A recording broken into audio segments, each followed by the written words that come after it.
The best thing about watching football this weekend, talking football on Reaction Monday. Sponsored by the Roofing Guys. The Fan. It's time to add some spice to your nooner. Nooner funny. This is the place where big-time guests, bold opinions, and little cute doggies come together. This is Rothman and Ice. Sponsored by Pella Columbus, the #1 rated windows and doors in Columbus. All right, welcome in. Huge week, as they always are this time of year. Rothman and Ice. Dave Biddle in for the Iceman today. Good to see you, my friend. Good to see you, Anthony. We assume that Matty has the Ravens flu. We're not positive. We're going to check on that and hope our man is feeling better. But he could have, when I say the bird flu, what I really mean is the Raven flu. Even after that, I'd much rather have the Raven flu than the Bengal flu. Yeah. Well, yes, last night was interesting. We'll get into it. I did tweet out a little bit of a tidbit on the Bengals last night because I'm that guy. When teams get down big, I like to see what the odds are of them coming back. So when they were down 27-6 and everyone had them dead and buried, they were 12-1 to win the game. And there were a couple people that took a nibble like I did. And what that does is it creates the hedge, because I had a great comment back to me on Twitter. Somebody said, well, thanks for your donation, meaning they're not coming back to win the game. And what my response to that is, I don't need them to win the game. I need them to get close. Because once they get close, if you have them at 12-1, the hedge is in. It's an automatic win, unless you want to just get greedy or go all in on the Bengals and say, hey, I got him at 12-1. I'm going to ride this out. But most people will grab some hedge money at that point so they can just balance. Because I say this to Scotty Vegas all the time.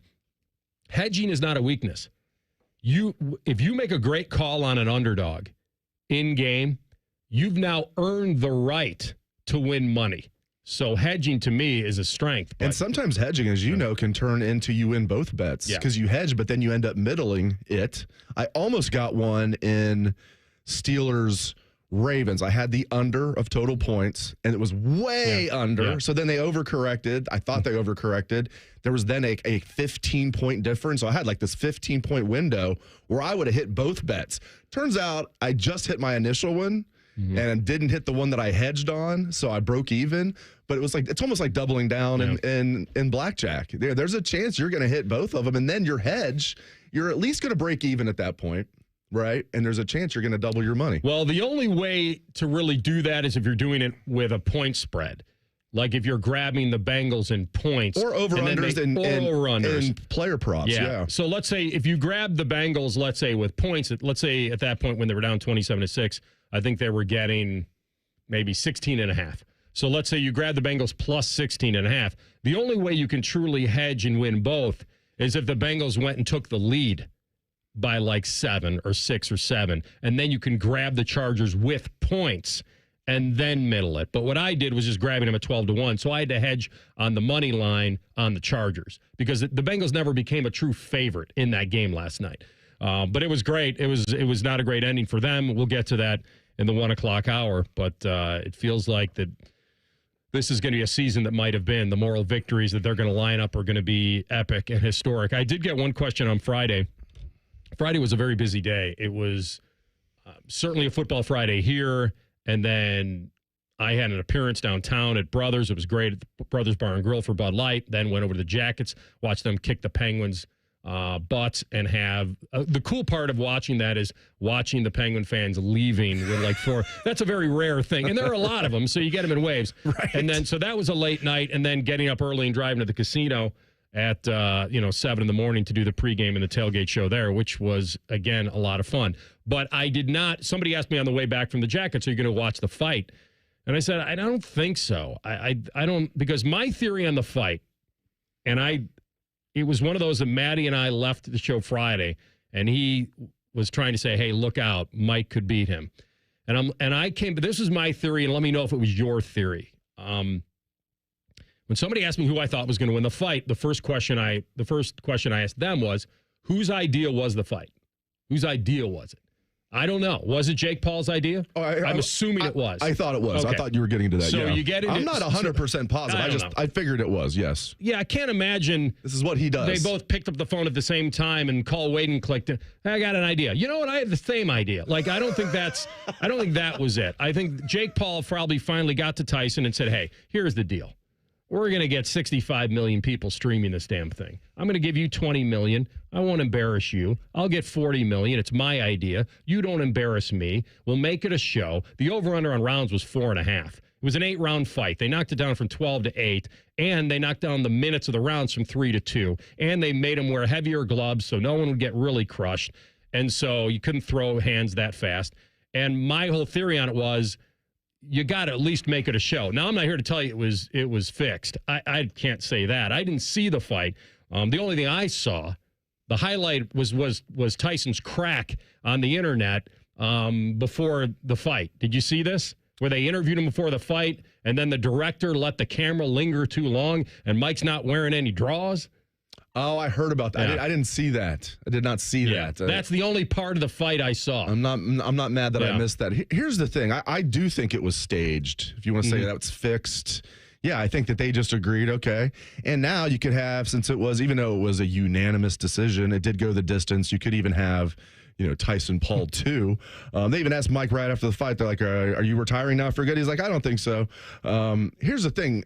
We've seen this before, not just with Jake Paul, but let's use Mike Tyson himself, for example. We saw this, was it a couple years ago, 3 years ago, with Mike Tyson and Roy Jones Jr. Do you guys remember this? And to me, those are two of my favorite boxers. So I was like, man, I wanted to believe it was real, but even going into that one, I'm like, man, I have a feeling these guys are not going to be actually going in there like trying to take each other's heads off.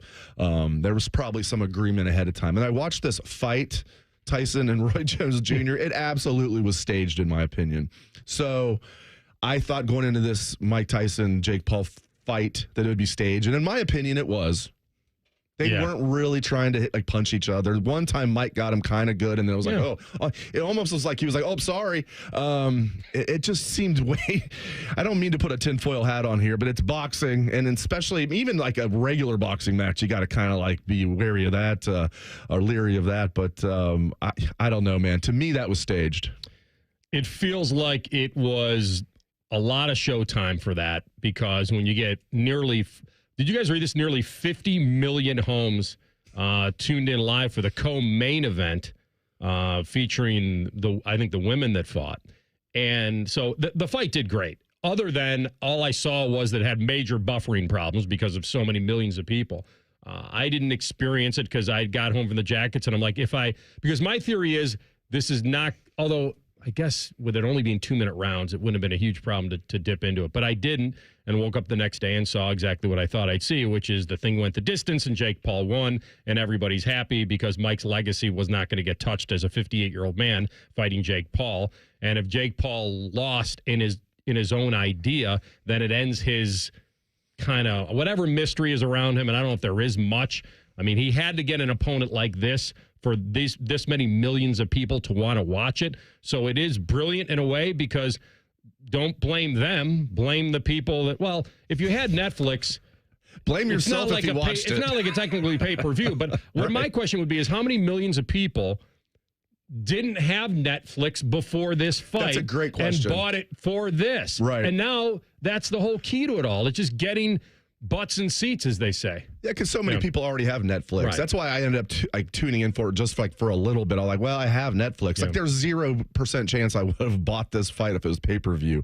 I imagine most people were the same. There had to be some people that bought Netflix, got a subscription, and probably going to cancel it. Maybe they'll end up loving Netflix and they'll keep it. I'm sure there were some people that got Netflix just for this fight. I think the vast majority, I don't know, 90% or more, probably 95% of the people that tuned in probably already had Netflix. Yeah. Just a guess. Ohio State did not cover this weekend. They had a decent chance to. In fact, when I was at the casino, I lost on Ohio State, not on the cover. I actually thought they'd score more than 35.5 points. So I just bet team total, thinking that they could. My score prediction was 38-6. It would have been fairly close. I had the exact same prediction. Did you really? 38-6. That was Seriously. my exact prediction. Yeah, you can Maddie go back and look at, you can go back and look at my podcast on Friday. Jay Book and I always do. Jonah Booker and I always make our predictions on our Friday podcast. Yeah, 38-6. It'd be better if we were actually right. Well, we would have gotten to 38. They would have scored one time in the fourth quarter, and right? if Northwestern's kicker could, No, I'm getting my games mixed up. No. You think that was Purdue? No, that was Purdue. He missed a 20-yarder. That was Purdue. Purdue, I almost nailed it. But the Purdue kicker couldn't make it. Yeah, Northwestern I had, 38-6. It's not a weekend to count on kickers anyway, anywhere. But CB was at the game. So this is your first time as I guess as someone that could remember as an adult being to Wrigley Field, correct? Yeah, I went about 20 years ago, super young to watch a Cubs game. But the logistics of a baseball stadium for a football broadcast is not great. We had to work around some things on that. There wasn't an elevator that went from the press box down to the lower concourse, which was quite a problem in terms of moving all the gear to get it down to the truck. But no, it was, in terms of the game, and how the field held up, I was surprised at. That was really cool to see. I was actually able to see the diving catch by Carnell Tate in the one end zone that I know a lot of people watching it on TV did not have the opportunity to see that live. Yes, we did not see that live. We saw a bunch of Buckeye fans, hands in the air. And then I think maybe the cool part was I assume that they were able to see it on TV because of where they were situated, because I thought they'd be blocked out too. No, so Paul and Jim had a great view from the corner down that line, which was actually kind of interesting. One thing I want to note that was not about the game, but they were warming up the Oregon pregame for hours. The Lowry Oregon? Yeah, it was a couple booths down from us, and they were playing it throughout the entire pregame. And then once the game started, it was strictly the Northwestern band. There was no Oregon at all that I can recall. It was just the pregame Oregon. Matt Andrews over here is telling me it played a little bit, but not as much as what they were warming up for. Interesting.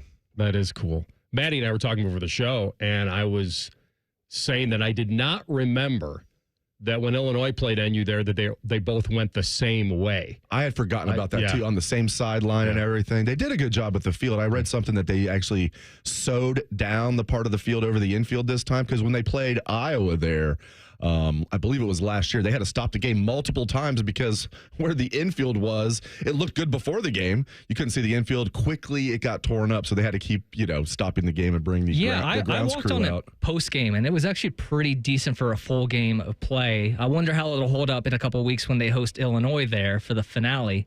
But no, I was a little nervous because they were putting down some sod in between pregame and the start of the game, because you're like, oh, no, are they already getting divots on the field and whatnot? But it seemed fine. I think it was really cool they did it. I know there was some debate going in. It's not something I think they should do like every time they play Northwestern, and they won't. They're obviously renovating Ryan Field. But I thought for a one-off, it was really, really cool.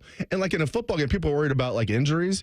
In a football game, like that would be like, you wouldn't want to run into a padded wall. If I'm playing football, I'd probably be more worried about things like a 300-pound guy, like trying to take my head off. It's a violent sport. My point is, I think there's too much made of the injury situation. Yeah, people were asking me because I told the story that my grandfather and my dad had season tickets at Wrigley to watch the Bears. And, when they went to Soldier Field and their season tickets were crap, the story that's told in my family is my grandfather finally got in to see Hallis. And he said, "You'll take what we give you." And that's when my dad and my grandfather became Packer fans. And that's why I didn't grow up a Bear fan, or I would have. And that's why I didn't really have a team. And I loved the Vikes as a little kid, and I've stayed with them my entire life.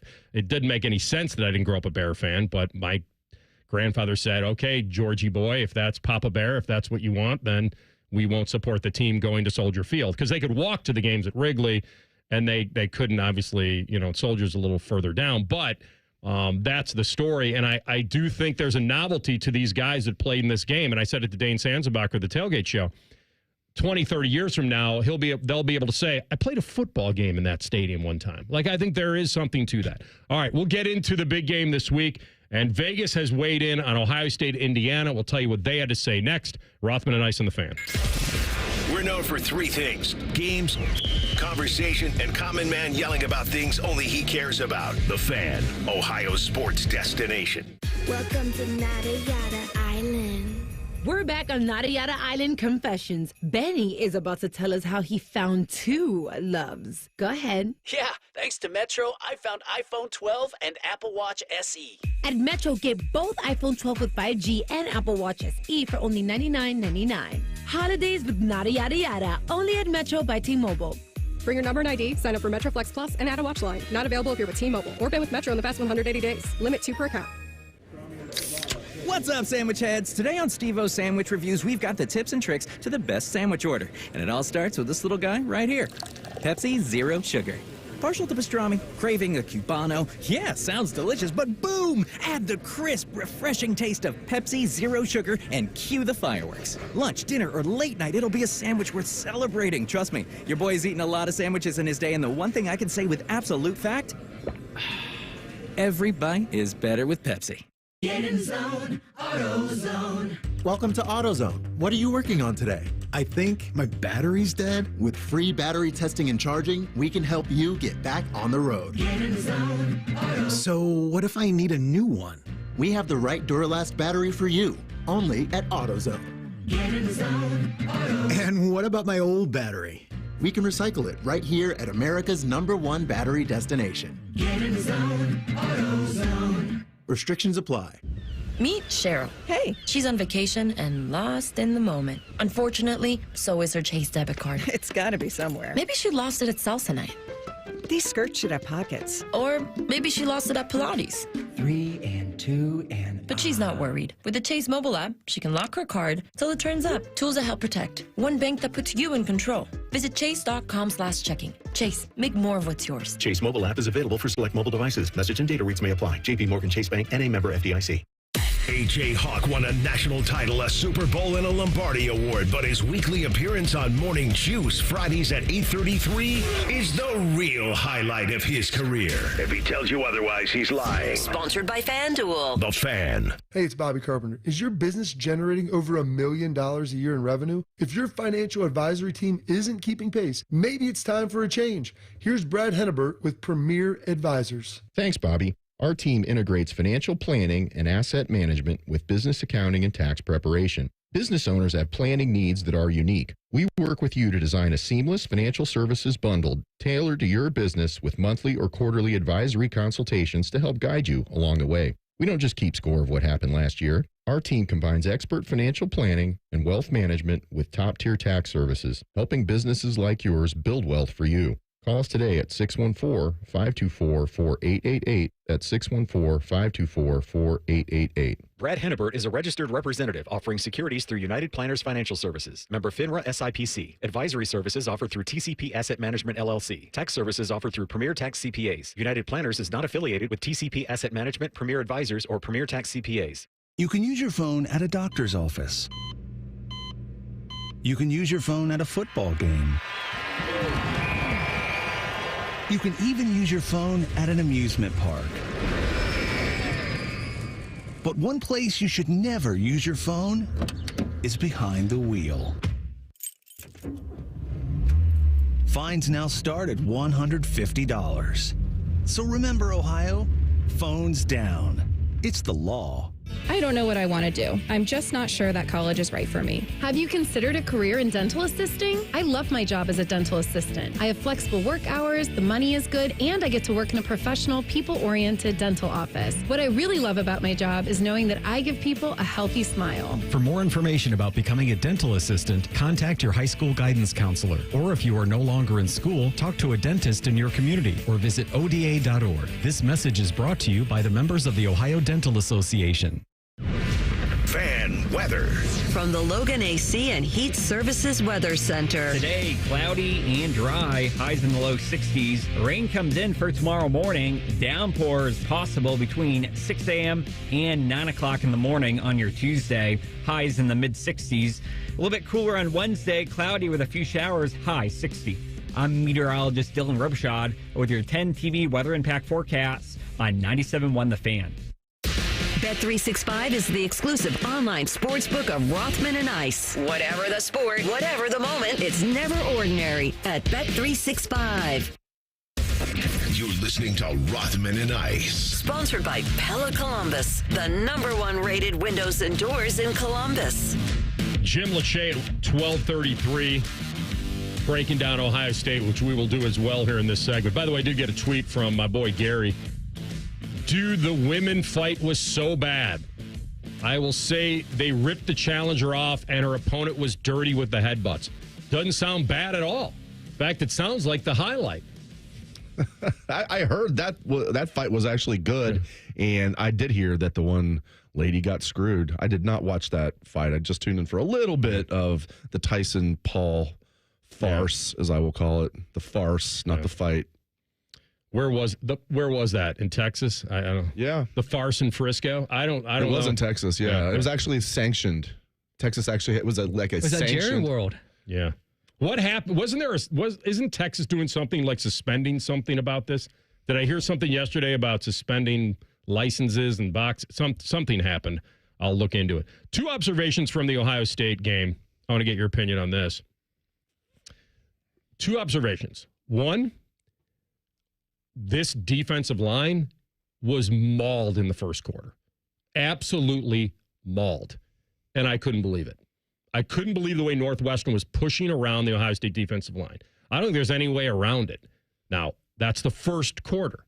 And then eventually they did wear them down. And you saw by the fourth quarter that they were running around them and through them. The other observation I have is Will Howard was as good as I've seen this year throwing a football. There were times where he hung in there knowing he was going to get hit. And I'm telling you, I saw some passes on Saturday that were absolutely perfect. I don't even know his stats because I don't need them to tell you that Will Howard throwing a football on Saturday, I think, was the best I've seen it all season.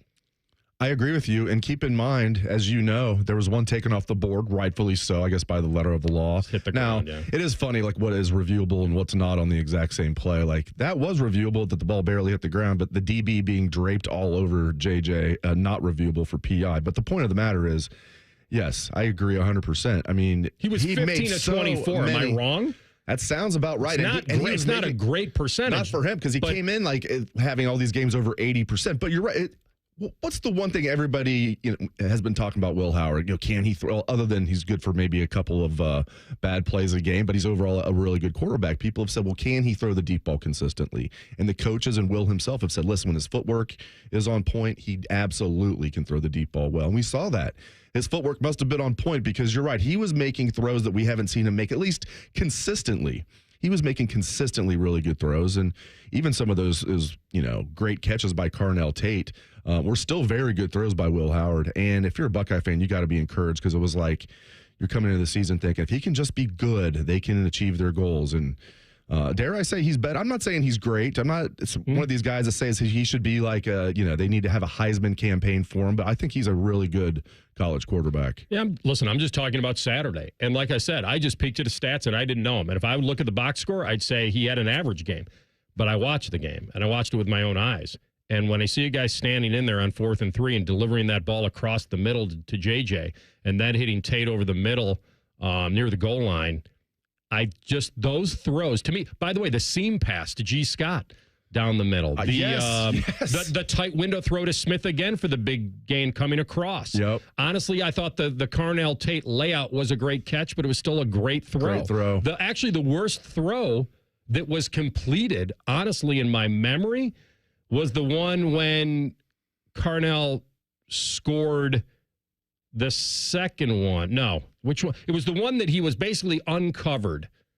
That was Tate, wasn't it? He was uncovered on the far right. The one we couldn't see live? No, that's the diving catch. Right. That was that. And that was a good throw. Even though it was a diving catch, that was still, as you're saying, like a really good throw. Yeah, I know what you mean. And which one was that, CB? Man, that G. Scott catch, that reminds you of Bobby Hoying to Ricky Dudley down the seam. As soon as that happened. Except it wasn't at Penn State. That's what I said. Right. Like, I even joked on Twitter. I was like, oh, Bobby Hoying to Ricky Dudley down the seam. Like, wait a minute. This isn't 1995 Penn State, but it reminded me exactly of that. Are you referring to the diving catch across the middle? No, the only pass that wasn't great that was completed was I think the throw to Tate that made it 28-7. He threw that perfect ball down the middle into a tight window for JJ, and then he came back and Carnell wasn't covered on the right. There was severe cushion.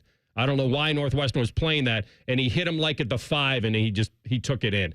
And that throw was a little high, that's all. If there was a guy playing man, he would have set his guy up to take a pretty big hit there. Other than that, I'm telling you, he's really hung in there, and his stats would tell you that it was an average game, but I watched it, and I thought he was a lot better. There were things that changed that game, and getting Northwestern to snap a ball over the punter's head and then have the block somehow have that ball go out of bounds and not through the end zone. Caden Curry was a miracle. Misses the tackle on the punter, and then it was a Gabe Powers. It looks like it's definitely going to be like a blocked punt through the end. Yeah, it goes completely sideways. That was a wild play, absolutely wild. But yeah, man, Will Howard, he's a tough dude. He's a tough dude. I remember Jim Tressel. I'm sure Tressel was not the first one to say this, but he used to say the number one most important trait for a quarterback is toughness. Not top 5, okay, not top 10. The number one trait, this is Tressel's opinion, maybe someone disagrees, toughness. And then everything else then will fall into line. But you have to be tough. And I'm seeing that out of Will Howard. I didn't know that about him. Think about some of the best plays, and I'm talking to you, Buckeye fan.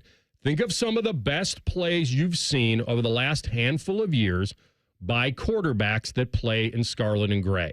Think about the Barrett scramble 4th down against Michigan. Think about the Justin Fields toughness against Clemson. Troy Smith breaking a tackle, running around, throwing to Gonzo. Frenzel on his knees, touchdown against Miami. Think about, I'm not saying that Tress is probably right in that if you have other things at a baseline level, like toughness can't be the number one priority if you stink as a thrower. Like toughness can only take you so far. I think what Tress is saying is if my collegiate quarterback has a baseline of ability, then I really put emphasis on toughness. What he's saying is, because he'd explain it more, like because people would question him about it, like you can't think that's the actual number one trait. He's like, well, listen, let's say the guy has the best arm I've ever seen. He's the fastest quarterback I've ever seen, but he's a wimp. He's not going to be a good quarterback. He can throw it great. He can run fast. Mm-hmm. Maybe he's even really smart. Okay. But if he's a wimp, I'll use that word, not going to be a good quarterback. Yeah. It's interesting because I think that Will Howard is a guy that will get you that yard, and I think that's where they leveled up this year. I can't tell you that he's an absolute better thrower of the football than Kyle McCord. He's much more experienced. I think he's got leadership qualities that may be unfair to relate to Kyle because better in the pocket. Because he was advanced in his years. He had seen more games. But there is a sense that this is exactly what they, and I hate to use the phrase, but this is exactly what they paid for. This is this is a guy. Right. And he's entitled to it. Yeah, he's entitled to it, though. But there's a difference between getting it and earning it. And I think that's where we are. I think you nailed it earlier. I mean, one of the differences, he can run the ball. A major difference I see between him and McCord, strictly as a passer, is Howard will stand in there and take the hit. He did. And he shifts his feet a lot better, I think, than McCord did in the pocket. We will talk with Jim Lachey, get his feeling on the big week coming up against the Hoosiers, and I'll give you the spread on the game next. Rothman and Ice and the Fan. Here's a listener tweet. Are Men and Bone stupid in real life? Yes. Yes, they are. Common Man and T-Bone. Weekdays from 3 to 6. The Fan. Common Man here for Care Heating and Cooling. Weather is unpredictable, but the inside of your home should be comfortable just the way you like it. And the best way to avoid those unnecessary surprises is with a care plan. See, with a care plan, you get priority service, system maintenance in case of an emergency. Just another way to give you and your family peace of mind. And maintaining your systems properly can help save you money. A properly maintained furnace and air conditioner run more efficiently, reducing your utility usage. Regular maintenance also prevents breakdowns and extends the life of your equipment. I'm on the care plan, and I'm quite the expert. I'll stop by and give your system a once-over. I will. Don't tempt me. I end every commercial the same way, telling you to hire Care when you need a company you can trust. It's not just a slogan. That's the Care creed. How about this? Lennox. They have thousands of dealers nationwide. HVAC royalty. Last year, Lennox gave Care their coveted Partner of the Year award because they're trusted by their customers and their partners. Care Heating and Cooling. Call 1-800-COOLING or book an appointment online at careheatingandcooling.com when you need a company you can trust. Diamond Seller is bringing the world's finest jewelry to you at our annual holiday gala December 5th through December 7th. Celebrate the season of sparkle with up to 25% off for 1 weekend only at our Salma Road location. Visit diamondseller.com/gala to learn more. Everyone deserves a fast and reliable connection. One that helps better their everyday through the things they value most. Friends and family, education and career. A connection that opens pathways to opportunity and builds roads to a better future. At Spectrum, we're committed to delivering just that every single day. Because with the right connection, anything is possible. That's Life Unlimited. That's Spectrum. Gambling too much? I'm Abdullah Mahmood, problem gambling counselor at Mary Haven, where we offer in-person, virtual, and group options. We're here for you no matter what, and that's a bet you can actually count on this football season. Go to maryhaven.com today. Join Skip Mossick, Paul Keels, and Jim Lachey for 2 whole hours of scarlet and gray goodness. Thank you, football guy. Buckeye Roundtable, Monday night at 6. Presented by Burger King. Your flagship home for Ohio State athletics. The Fan. Hey Columbus, Caden Curry here, Ohio State student athlete for Green & Sons, the premier Kubota dealership in Central Ohio. When it comes to hard work, whether on the field or the farm, I need something that's as tough and reliable as I am. That's why I trust Kubota diesel tractors from Green & Sons. Kubota's diesel tractor motors are high-powered, reliable, and don't stop running, just how I like to play. So when you're serious about getting the job done, you need the Kubota equipment you can trust from Green & Sons. Check them out at greenandsons.com or stop by one of their stores in Mount Sterling and in Raymond, north of Marysville. It's the Get Holiday Ready sales event with Hank and Sam from the Ford crew. Today, a new shipment of inventory. Hank, what's going on? Another hauler full of new Ford trucks and SUVs, Sam. So much SUV capability. Is that? Ford F-Series, the best-selling trucks for 47 years. And a big selection means... Big savings? Yep, which means... It's the best time to buy? Well done, Sam. And time for America to get holiday ready with Ford. Based on 1977 to 2023 CY Industry reported total sales. ABC Wednesdays. Y'all complain all day. We want books. We want paper towels in the classroom. Bet you want raises, too. I'm still waiting on the paper towels. Abbott Elementary returns with a new season. We asked the district for more after-school programs. They gave us $50 for class pets instead. Critics cheer. Abbott Elementary continues to be one of the funniest and most beloved shows on TV. What y'all doing out there? Taking bribes? Proud of y'all. Abbott Elementary, Wednesdays, 9:30, 8:30 Central on ABC and stream on Hulu. Great game. You got into the end zone again and again. How'd it feel? Awesome. Like getting a new iPhone again and again. I just got the new iPhone 16 Pro today. Really? Yeah. And with AT&T Next Up Anytime, I can upgrade early every year. Very nice. Feel like an MVP again. Learn how to get the new iPhone 16 Pro on us and the latest iPhone every year with AT&T Next Up Anytime. AT&T. Connecting changes everything. Offer subject to change. Additional fees, terms, and restrictions apply. $0 offer may not be available on future iPhones. Next Up Anytime feature may be discontinued at any time. See att.com/iPhone for details. Rothman and Ice is sponsored by your local Pella Window and Door showroom on Gemini Parkway. The Fan, Ohio sports destination. Anthony used to ski in his jeans? Are you serious? No, he's not from New Jersey. Back to Rothman and Ice. Absolutely. And Jim Lachey will be with us in the next few seconds. I do want to tell you that this thing has fluctuated.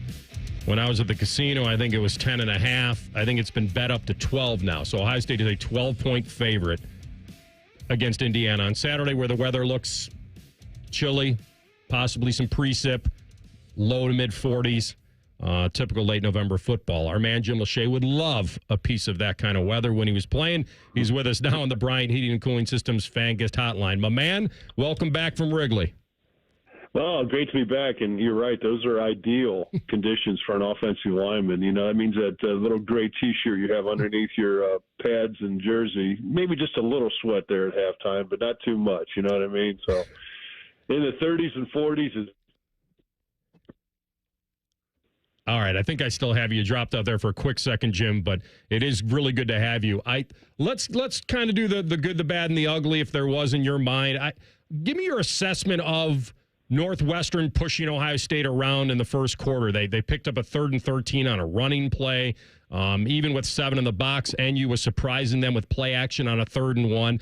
Do you tip your hat to Northwestern in their scheme and execution and the way Leche looked like a pro in that game early, or was there something fundamentally going on with Ohio State you didn't like? No, I mean, that's the key. I mean, in that first drive, they took it right down. You're right. The first third down they had was 3rd and 13. You're right. We'll make them punt here and get the ball, and boom, they get a first down. They converted on a 3rd and 1, a couple more first downs. They get a 3rd and 7, and then, obviously we get the fumble. David Sigmund knows and gets the thing, or picks up the football and has a nice return on that. And, the ball started. You start on the 33-yard line and you take it down. And I mean, that Jeremiah Smith touchdown that got overturned on review, it looked good. I mean, it was right in front of us. And, I guess there was some ground involved, some turf involved on that grass, I guess, in Wrigley. And, that thing got overlooked. And you always wonder about the calls on the field, having some precedence, but it didn't seem like in that case. And then they take it down again, another, 13-play drive for 92 yards. They take it down and get the touchdown on the quarterback scramble. I think then the defense obviously, was able to settle down. They had, a 3-and-out.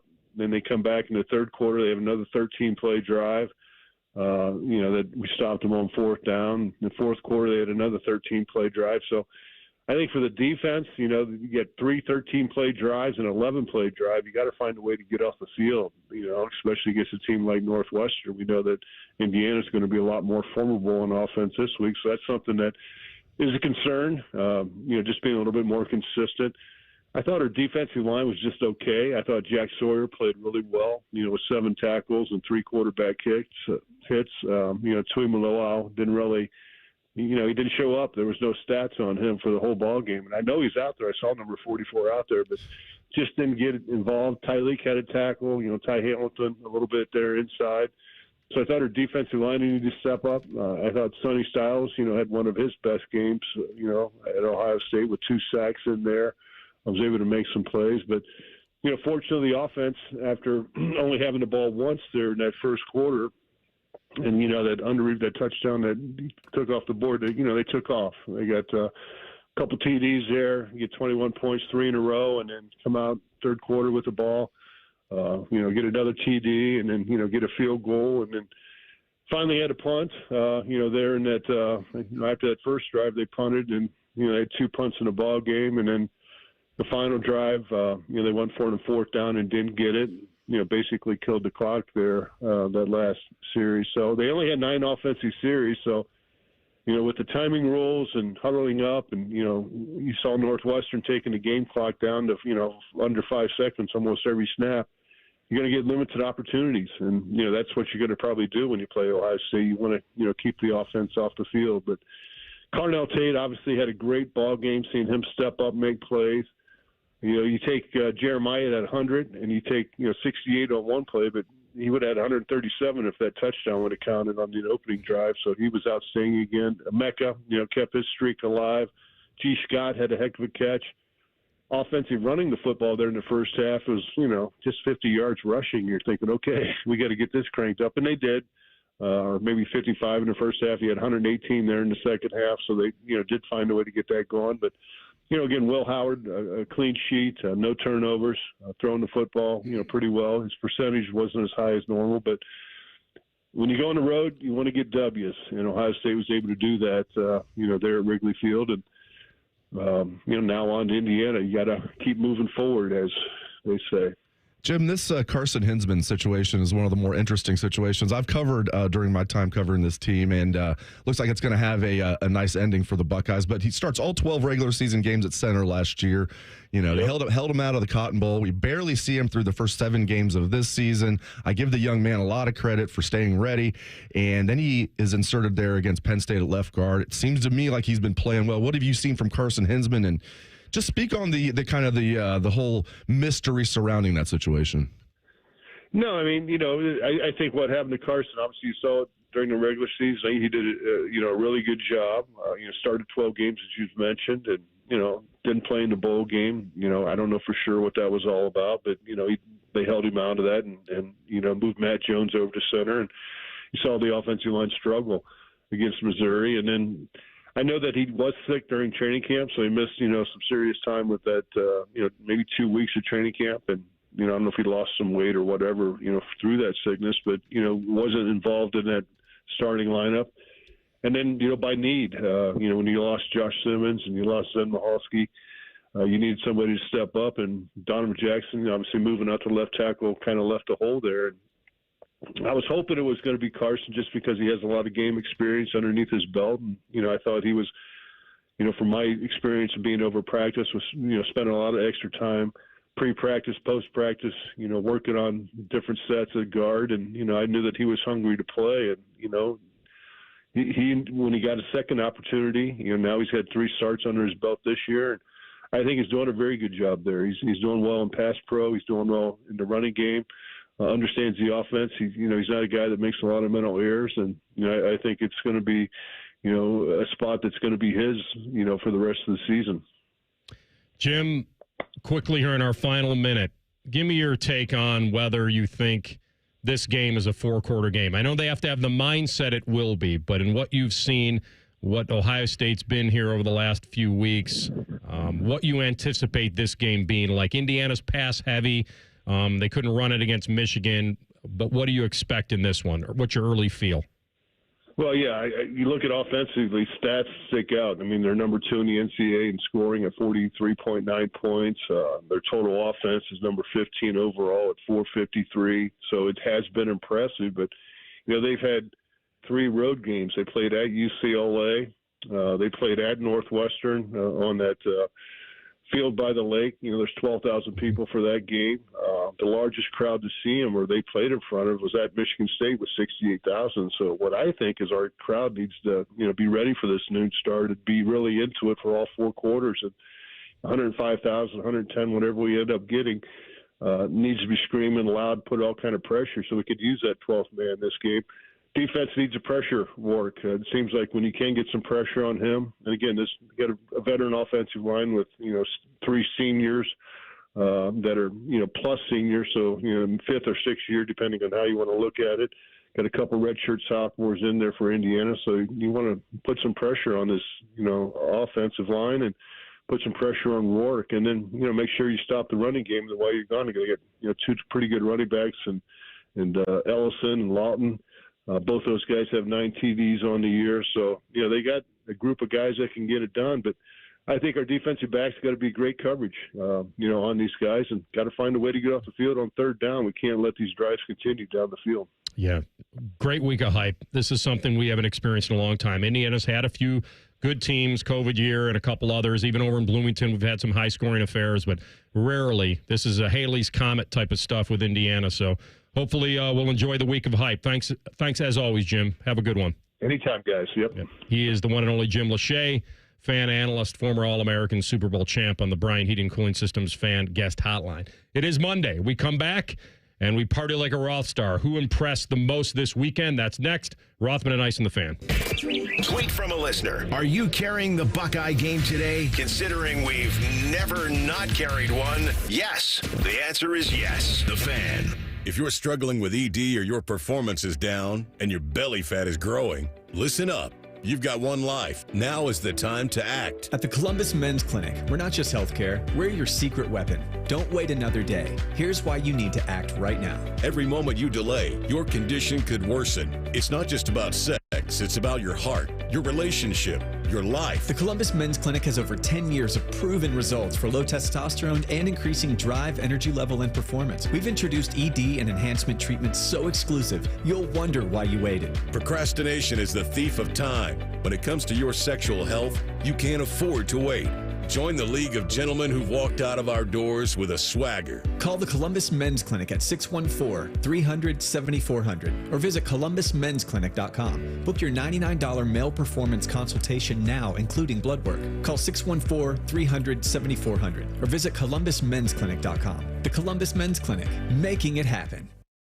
At Roof Revivers, we save not only your roof, but your money too. Whether you need a quick repair or a full replacement, we've got you covered. While many companies jump straight to replacements, we always start with repairs. Replacements, that's our last resort. We'll provide a clear, detailed explanation of what your roof needs, complete with photos so you know exactly why. With over 350 five-star reviews on Google, honesty is at the heart of everything we do. Roof Revivers is ready to work for you. Visit roof-revivers.com today. Roof Revivers, we fix leaky roofs.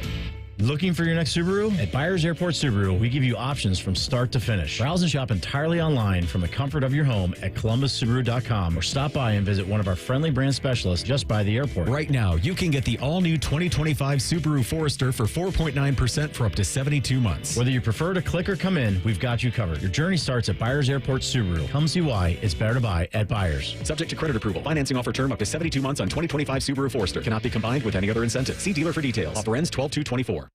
What's the best way to make sure you don't miss any of your favorite fan shows? Oh no. Download the Fan app, silly. Ah, damn it, I knew that. App Store, Google Play, or just scream right at your phone. Psst, you can also listen to Buckeye games. Do it now. Come try Skyline Chili's new mac and cheese 3-way, made with creamy cavatappi pasta in a 3-cheese blend, topped with Skyline chili and their shredded Wisconsin cheddar. The new mac and cheese 3-way at participating Skyline locations for a limited time. Breaking news, and this one is almost unbelievable. Yeah, it's all about new customers at Bet365. It's never ordinary at Bet365. Gambling problem? Call 1-800-GAMBLER. 21 plus only. Must be physically located in Ohio. Terms and conditions apply. Billiards Plus has the area's best selection of pool tables, shuffleboard tables, poker tables, and more. Santa will be here soon, and there's still inventory in stock, so get yours before Billiards Plus runs out. Don't forget your grill, too. Shop Billiards Plus on Dublin Center Drive in Dublin. Oh, could this vintage store be any cuter? Right? And the best part? They accept Discover. Accept Discover? In a little place like this? I don't think so, Jennifer. Oh, yeah, huh? Discover's accepted where I like to shop. Come on, baby, get with the times. Right. So we shouldn't get the parachute pants? These are making a comeback. I think. Discover is accepted at 99% of places that take credit cards nationwide. Based on the February 2024 Nielsen report. Shop Dell Technologies Black Friday event for their lowest prices of the year. The future is on sale today with limited time deals on select PCs like the XPS 16 that accelerate AI with Intel Core Ultra processors. Black Friday is their biggest sale of the year and the best time to upgrade, but it's only here for a limited time. Shop now at Dell.com/deals. That's Dell.com/deals. Want to know anything about the Fans contest, how to win, or what's up for grabs? Check out 971thefan.com. The Fan, Ohio's sports destination. Let's all gather into the Kiki. It's time to party like a Rothstar. All right, what a weekend. What a weekend. All right, Your Honor, would you like to go first in party? I would love to. I definitely want to give my first one to Carnell Tate, and he was partying like a Rothstar in Anthony's hometown, no less, and his hometown. Yep. Carnell Tate feels so good for him. The young man, for those who don't know, I think most know, lost his mom like right before the season last year, and for him to have all the family there watching him at Wrigley Field, and for him to ball out like he did with 2 touchdowns, I mean, that's partying like a Rothstar. No doubt. All right, my first one will be, and CB will love this, it was tight end Sunday, man. So the Vegas Raiders suffered their 6th straight loss, I believe. They're 2-8 now, and they're likely going to get a top 5 pick here in the draft. And they had 19 points on Sunday, and it was awful. I mean, their 6th game of the season where the offense couldn't score 20 points. With that being said, the fact that Brock Bowers, I don't know how he's doing this with no quarterback. The number 13 overall pick in the 2024 draft has been the most productive tight end in the league this season and looks like a future All-Pro, perennial. He had the best game. He broke records all day. 13 catches on Sunday, which is the most by a rookie tight end in a single game in NFL history. And 124 yards in the touchdown. So that's the most catches by a rookie tight end in a single game in NFL history. He joins former Pro Bowler Jeremy Shockey as the only rookie tight ends in NFL history to record multiple games with 10 or more catches. And then there's my incredible crush of the NFL, and that's 34-year-old Taysom Hill, who is the first player in NFL history with 100 rushing yards or more, 3 rushing touchdowns, 50 receiving yards or more, and at least 10 passing yards in a game. Taysom Hill, who Matty knows I would burn any waiver claim ever on him in fantasy because for 2 weeks a year, he will win you the week single-handedly. So Party Like a Rothstar goes to Brock Bowers and Taysom Hill. All right, I'm going to give one to Travis Hunter. In my opinion, he wrapped up the Heisman this past weekend. Maybe not completely. Wrapped it up. I really think he did. Wrap it up, I'll take it. Compare what he did with and Dylan Gabriel came in with the second best odds. Not so much anymore. Dylan Gabriel didn't look real good, didn't have a touchdown, had some, just looked erratic against a very mediocre Wisconsin team. Now, we all know in Columbus, Ohio, it's not easy to go to Camp Randall at night. I thought that 13.5-point spread was a little high, and it was. But still, Travis Hunter, to me, Anthony, I think a lot of the Heisman voters are getting close to pretty much, finalizing their decision here, and I'll be shocked if Travis Hunter doesn't win the Heisman. I think rightfully so. I think he should win the Heisman, and he's definitely partying like a Rothstar. Let's get the Heisman odds right now. He is the favorite, and he's a big favorite at minus 350. There you go. Ashton Genty at plus 375, and then Cam Ward. So it is a two. Gabriel's even dropped out race. Of the Gabriel's probably fourth. Yep. Yeah, Cam Ward was the favorite for a minute. And then, are you up or am I up? Do I have one more? You can go ahead. Go make it, take it is how we play it here. Okay, make it, take it. I wasn't sure.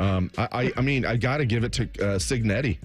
Curt Cignetti, the $72 million man now. Now, here's the thing. When he was at James Madison last year, making about $600,000. Making about $600,000. And not bad. Not bad. Before the show, Fish and I were talking about our first salaries in this business, Very low. We remember exactly to the dollar what we made, straight out of college. So $600,000 is still pretty good, right? And then he gets hired at Indiana, making about $5 million a year. Bam. Not even quite $5 million. He's like 4.7. Now he's all the way up to making $9 million a year. I mean, Curt Cignetti is partying like a Rothstar. Yeah. Smoke him if you got him.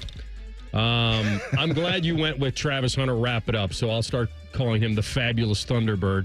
And then the Dolly Madison Gems, by the way, are very underrated. Those powdered donuts. I could use a few right now. I will go to a guy who struggled in his last game, Dave, allowing 5 goals on 28 shots.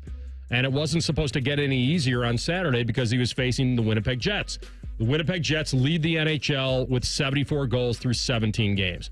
But guess what Sergei Andreevich Bobrovsky did? Stopped all 27. Shut him out. Shut out the best team in hockey, the most offensive team, the hottest team in the NHL. He is 4-1-0 on the season, 2.78 goals against, .904 save percentage in 5 games this month. Sergei Bobrovsky, Baba Orofsky, as I used to call him when he was here with the Jackets, is partying like a Rothstar. That is a gem of a shutout against Winnipeg.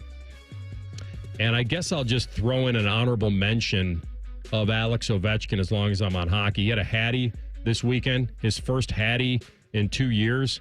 He's now actually 29 goals away from breaking Gretzky's record of 894 goals on the year. Is it in poor form? Because I know this is a big sports thing, and it's probably one of the most unbreakable records, I thought. Like, this was when Gretzky retired at age 38, which ironically, so is Ovi. I don't want this record broken. I know it's going to, and maybe it's because the guys that I grew up with as kids, it was that I dealt with this the same way I dealt with the home runs. Well, that home runs, but I was going to go to when Federer had a chance to win more Wimbledons than Pete Sampras. Yes. It's not that I hate Federer. I just said, I want Pete to own that record. And when Federer got his 8th Wimbledon, little did we know, piece of my childhood that kind of gets torn away. You're talking just Wimbledon. Little did we know. I remember thinking, when Federer passed Sampras, little did we know that Djokovic was going to just double it. Yeah. But not Wimbledon's, though, I don't think. No, I hear you. Yeah. I hear you. Yep. Yeah. I hear you. It's the same way. Yeah. I mean, some of these records, and then you wonder, are they breaking the records? It's more conducive. The rules are more conducive now. It's hard to compare eras. Yeah. Records are meant to be broken, but we think of Gretzky as the greatest. So kind of the folklorish part of this, where when the athletes that you grew up with as a kid and they had those records, I think when someone comes along and breaks those, what it does is it reminds you, you're really old. It also extinguishes a part of your childhood, because when I think of Gretzky, it's Babe Ruth and Jesse Owens and, Gretzky and Nicholas. And like I feel like there's some folklore to these guys. And now Alex Ovechkin is going to come along and be the ultimate goal scorer, which, believe me, he is. But there's a part of me that would say, you know what? You can get to 893 and call it a career. I think we'd all be okay with that. Or I would be. And you would know. He seems like a good guy, Ovechkin. Do I have that right? At least as a fun guy. He's a fun guy. Yeah, he doesn't seem like. Is there any story? I mean, maybe there is. Him being a jerk. He seems like a good guy. He sits in his office in the left circle and scores goals. That's what he does. That's what he does. It's fine. One times it and gets a. I mean, Gretzky got a bunch of empty netters. I'm assuming. I haven't compared empty netters to empty netters as far as goals, but I think I misspoke earlier. I guess during Gretzky's days was more conducive for offense. So that would enhance Ovechkin's argument. I think there was a lot of grabbing and clutch. There was a lot more good. of that. Thank you. Okay, so that it wasn't set up for. Yeah. You look at some of Gretzky's stats; it's just ridiculous when you look at assists and goals and everything. Like, it's unbelievable some of the things he did. All right, that's Party Like a Rothstar for today. When we come back, we have a Sports Center update here at top of the hour, and then we'll get into Dave's Bengals. And I think we have finally arrived at the fingers pointing portion of our season. Rothman and Ice on the Fan. We test marketed naming the show A Guy and His Butlers. Oh, that is very touching. But we thought Bishop and Friends had a better ring to it. Weekday mornings at 9. The Fan. Hey, Ohio, Prime Sports has arrived. The only book where you can lay 108 instead of 110 on all your favorite teams. Football, baseball, basketball, hockey. Why would you risk more to win the same amount at another sports book? Download the Prime Sports Ohio app or visit our website, primesportsbook.com, and use promo code JUSTSPORTS to get a welcome bonus up to $100 and be a member of the Prime Sports family. Terms and conditions apply. Visit website for details. Must be 21 or older and present in Ohio. If you or anyone you know has a gambling problem and wants help, call 1-800-GAMBLER. Lindsay Honda clearance. Factory authorized clearance on most Hondas in stock. They'll go fast because Lindsay is offering 0% up to 60 months on every 2024 Honda in stock. That's 0% up to a full 60 months. It's Black Friday all month long as the clearance begins at Lindsay Honda. Honda makes the cars. Lindsay makes the difference. With approved credit on select in-stock 24 Honda models. Dealer contribution may affect consumer cost. The perfect Thanksgiving starts with a Meyer frozen turkey for just 33 cents per pound with M-Perks. Imagine that golden, crispy skin. Ooh, that sounds good. Stick to the script, please. Oh, right. Roasted to perfection with fresh rolls, creamy gravy, and a delicious sweet potato casserole. I love those little marshmallows. Sorry. Bring more good to Thanksgiving with a Meyer frozen turkey for 33 cents per pound with M-Perks. That is a good deal. Limit 1. Exclusions apply. Discount automatically applied when you enter your M-Perks ID. See all deals in store or on the Meyer app. I need a small order of sheet metal to repair something in the shop. It's not much, but can you help me out? At Metal Supermarkets, no order is too small. Wait, really? Yep. What about small home projects? Yep. For a car I'm working on? Yep. Any kind of metal? Yep. Cut to size? Yep. With no minimum order? Yep. How about 1,000 cut pieces of aluminum flat bar? Yep. Choose from over 8,000 types, shapes, and grades of metal in any quantity you need. And yes, we're serious. Any metal, any size, ready fast. Locally owned on Wilson Road. Bobby and Moana, together again. Can I get a chee-hoo? This Thanksgiving, if you can watch one movie, Hey, you wanted to come this time. make sure it's Moana. Moana. Moana. Moana. Moana. Moana. You might want to hold on. Disney's Moana 2, rated PG. Parental guidance suggested. Only in theaters November 27th. Tickets available now. Hey, fans! Welcome back to Fansville's Cheers and Tears. Oh. Okay, so like everybody deals with losing, right? To a rival on a last-second field goal. Whatever, it's fine. I'm totally fine. But I cope with losing with an ice-cold Dr. Pepper. Those 23 flavors are like so delicious. They totally wash away the pain of your college football team taking a big fat L. College football. It's a pepper thing. Broadcasting from the Lindsay Honda Studios. Honda makes the cars. Lindsay makes the difference. Visit lindsayhonda.com. WBNS-FM, HD1 Columbus. The Fan. Sports Center. Good afternoon. I'm Matt Andrews. Sunday Night Football last night. Bengals lost another one-score game, falling to the Chargers 34-27. J.K. Dobbins had the game-winning score with 18 seconds left. The Bengals are now 4-7. The Browns lost yesterday afternoon in New Orleans, 35-14. Saints a winner. Cleveland now 2-8 on the year. Taysom Hill ran for 3 scores for the Saints in the win. Monday Night Football tonight. Houston is at Dallas, and the CBJ at Boston this evening. Puck drops at 7 in B-Town. Coverage 6:30 here on The Fan. This update sponsored by Valley Ford of Columbus. Your connection for the best selection of Ford Broncos and Broncos sports. Breaking sports news when it happens on The Fan, Ohio's sports destination.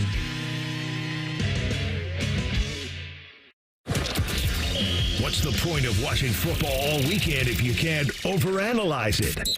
Reaction Monday is sponsored by the Roofing Guys. The Fan. Matty is a diehard Reds fan. I mean, where else is he going to go? You're listening to Rothman and Ice.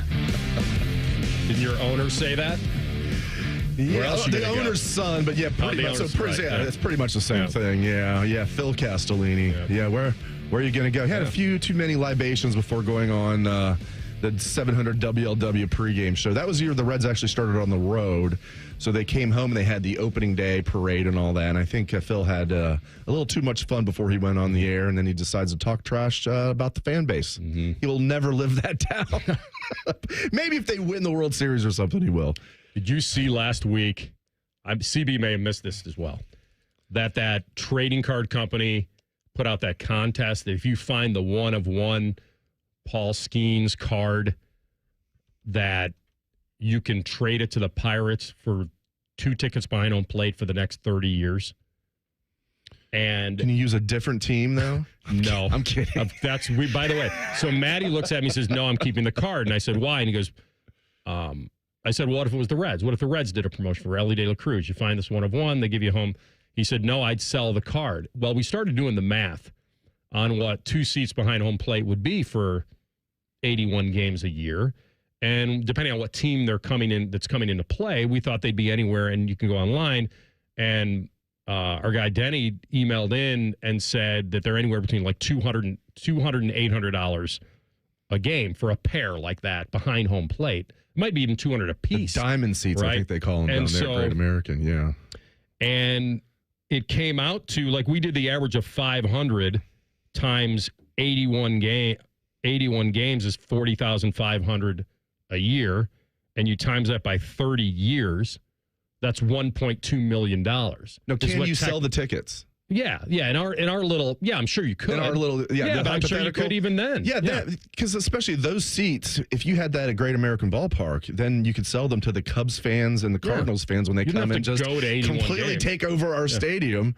But seriously, I mean, the Reds privately must love the ownership, because when they get the Cubs and the Cardinals coming to town, they know they're going to have, no matter how bad the Reds are, or even if the Reds happen to be good once every 10 years, they know they're going to have good attendance when the Cubs and the Cardinals come to town. Last night was going to be the game that not only saved the season, but may have put the Bengals in a position to be one of the most feared teams in the NFL. In my mind, I couldn't quit them. Matty used to joke with me about it.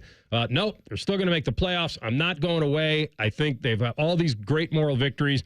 And I kept saying to him, you can't line up against Kansas City and have them beat, and then line up against Baltimore and give it away. Twice. The only game that got away from them was against Philly. And I said, I just feel, twice, you're right. Once on the road, they should have beat the Ravens both times. And I said, I just can't get away from it. I think at this point in time, I'm wondering whether this one actually sinks them.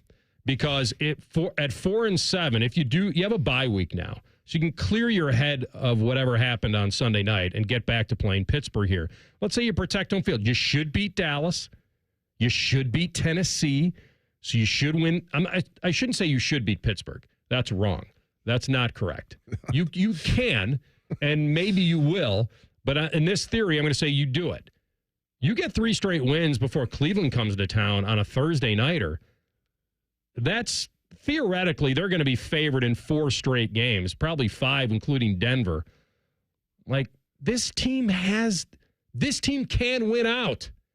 And if they do, what is that? 9 10-7. 10-7. But then if they're tied with the Chargers, will probably have a better record than So if they're tied with the Chargers would go. So probably you the tell Broncos me, would be ahead. They're of them. not out of it. They'd have to win out, and then that would entail a win over the Broncos. So they would have At the home. tiebreaker over the Broncos. Here's the thing, though.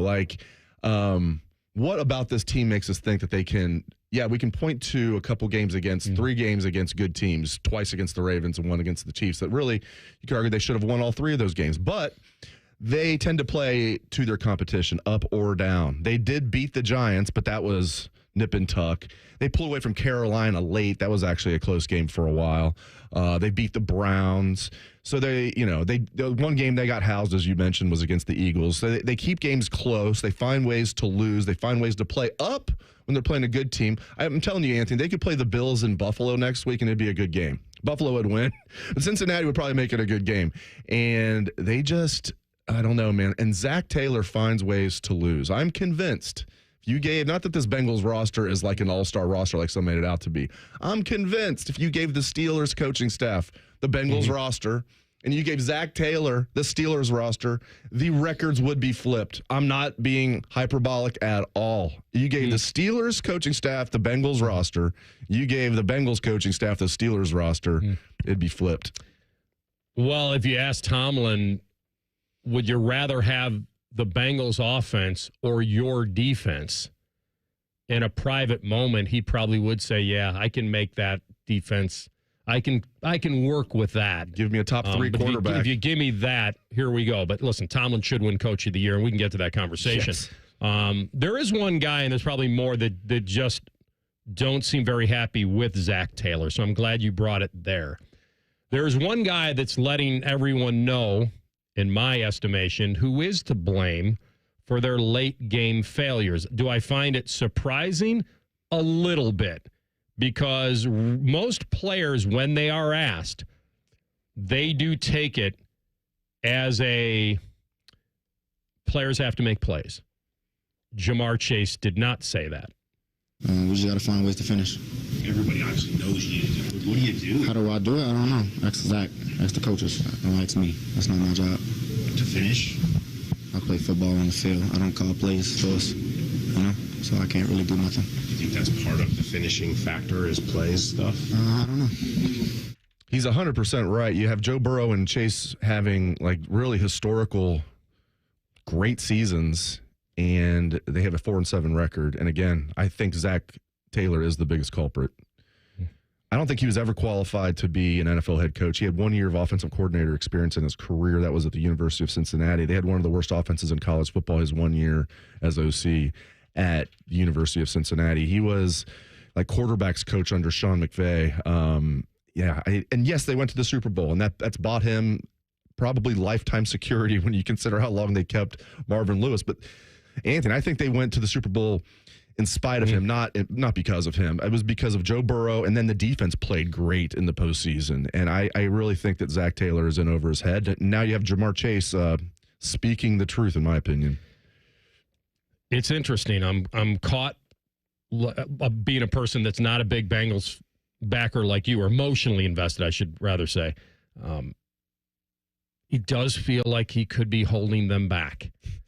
Even though I look at this offense, and T. Higgins came back and just destroyed them, tore them to ribbons last night. I will say this, J.K. Dobbins had the highlight of the game. He's got to slide that out. I think they told him afterward, too. The fact that J.K. Dobbins didn't slide and went into the end zone and gave Burrow the ball back with 18 seconds down, a touchdown. And T. Higgins had a ball on his hands in the Hail Mary. Now, it was a great play by James. He knocked it away. It should never have come to that. And I'm here to tell you, the Bengals are going for 2. With not only would you go for 2 anyway, but the way McPherson was missing kicks last night, you think that Zach's going to let him try to tie that with an extra point? If that Hail Mary is caught, I'm 100% thinking they're going for 2 and they could steal that game. And that would have been a big fumble by J.K. He had a great moment. Now you don't want to take it away from him. Great former Buckeye and all that. But that game's over if he slides at the 1. I don't know why they didn't coach that into that series. Hey, if we get a first down and they let you score, and I don't think you guys let him score. I think he did a great job getting in. But that's something that cannot happen.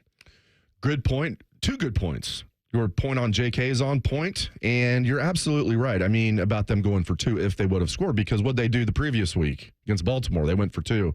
I can't imagine they would, just because it didn't work out then, they'd be like, okay, now we're going to, because of that one play, not go for 2, especially when McPherson's turned into, he looked like he was going to be one of the best kickers we've ever seen his rookie year. He's another big reason they went to the Super Bowl. He was literally money Mac that year. I mean, it'd be like they'd get to like 55-yard field goals, and it felt like it was a chip shot for him. And now he can't make anything, it seems like. So, yeah, I'm with you. They would have gone for 2 if they would have scored a touchdown. Let me ask you this, because you're obviously the big Bengal fan here, and you're emotionally invested. What about last night did you think was on Zac Taylor? Well, there's a lot about Zac Taylor that I think, and it just builds up. If it was just last night, it'd be really hard to say, like, all the things I'm saying about Zac Taylor. But it's things like, okay, I'll put it to you like this. Remember the look on John Cooper's face during Michigan games? The bewildered look? Buckeye fans talked about it a lot. I was saying, Zac Taylor does not exude confidence in any of his players. Okay, how'd they come back from 27 to 6? Because of Joe Burrow. Joe Burrow's the ultimate leader. So he gets no credit for that? I guess you can give him credit for coming back. I think, and I have given Zac Taylor credit for, I think he's developed a good culture. I think he's a good man. But he's the play caller, okay? And they just, I don't know, man. And again, you look over at Zac Taylor, and he's always looking like he's confused, okay? He just doesn't. Again, this is a minor thing overall, but it's just one of many things. And now you have Jamar Chase turning on him, basically. So that was pretty telling to me. And we're seeing it time and time again, where it looks like they have a game won or should win a game, and they just can't do it. And I think coaching is important no matter the sport. I think coaching is more important in football than any other sport. So I just feel like Zac Taylor's getting doing less with more. Again, I don't think this Bengals team has a great roster, but when you have the year that Joe Burrow's putting up, I mean, look at his stats. The year that Jamar Chase is putting up, and they're going to completely waste it, not good. So, and Zac Taylor is the offensive coordinator. So I'm with you on that. I feel like when you have a player like Burrow and Chase, maybe Chase's frustration is finally getting there. Listen, as good as a game Burrow had, he and Chase were, I mean, that one where he directed him over and scored the touchdown was great during the comeback. And then the one he missed him deep, I agree. I think where you're going, and I think a lot of Bengal fans are rightfully in the spot, is they know how good of a quarterback they have. They know how good of a receiver they have. And they don't want this to be a one and done as far as getting to the Super Bowl and taking our at-bats. And now them chasing this season the entire way. I mean, for every Jamar Chase, though, there's a Trey Hendrickson saying that he loves Zach. He's a great coach. He's done so much for him as a person, and I love him. Well, like Burrow said that. Yeah. Burrow says he likes him too. I wonder, though, and I've heard Bengal fans say that, how long until Burrow does what Chase is doing right now, when he realizes, how much more do I have to do? 3 touchdowns, no interceptions, 356 yards passing, leading the NFL in passing yards, excellent touchdown to interception ratio. At what point does Joe Burrow turn on Zac Taylor? Now, they have the Nebraska connection. Not that Joe went there, but obviously his family has deep connections there. His brothers both played there. His dad played there and coached there. And obviously Zach went to Nebraska. So I'm sure that plays into it. But I tell you what, this continues. I could see Joe Burrow eventually turning on Zac Taylor. Now, maybe that's what it would take for them to actually change coaches. Here's what I'll say to Bengal fans, though. And you can tell, breaking news, I'm not a Zac Taylor fan. Here's the problem. Here's the catch-22.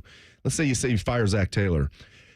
Good coaches are not going to want to line up to play for Mike Brown. Okay, the idea that Bill Belichick would coach for Mike Brown, there's zero chance that would happen. So it's like, if you get rid of Zac Taylor, who are you going to get? Now, I think you could get somebody better, but who is that? And that's the problem the Bengals would face, because, again, good coaches are not going to want to coach. Depends if he lowballs him. I also think you're right, but when you got a chance to coach Burrow, I think that may be a lot of guys' tiebreaker, and maybe you're right. Maybe a lean towards not the legendary head coach, but the up-and-coming guy. I do think, though, if I was prioritizing last night, I don't come into today thinking that Zac Taylor lost that game for them. I think your kicker and your defensive coordinator. I thought defense was atrocious, and I think if I had to prioritize it, I wouldn't make Zac Taylor, even though he is the head coach, the bulletin board guy or the dartboard guy today. I think it's, if your guy can makes a kick, then you probably rescue that game. Anarumo got him into such a hole that you had to go to the legendary quarterback to dig yourself out.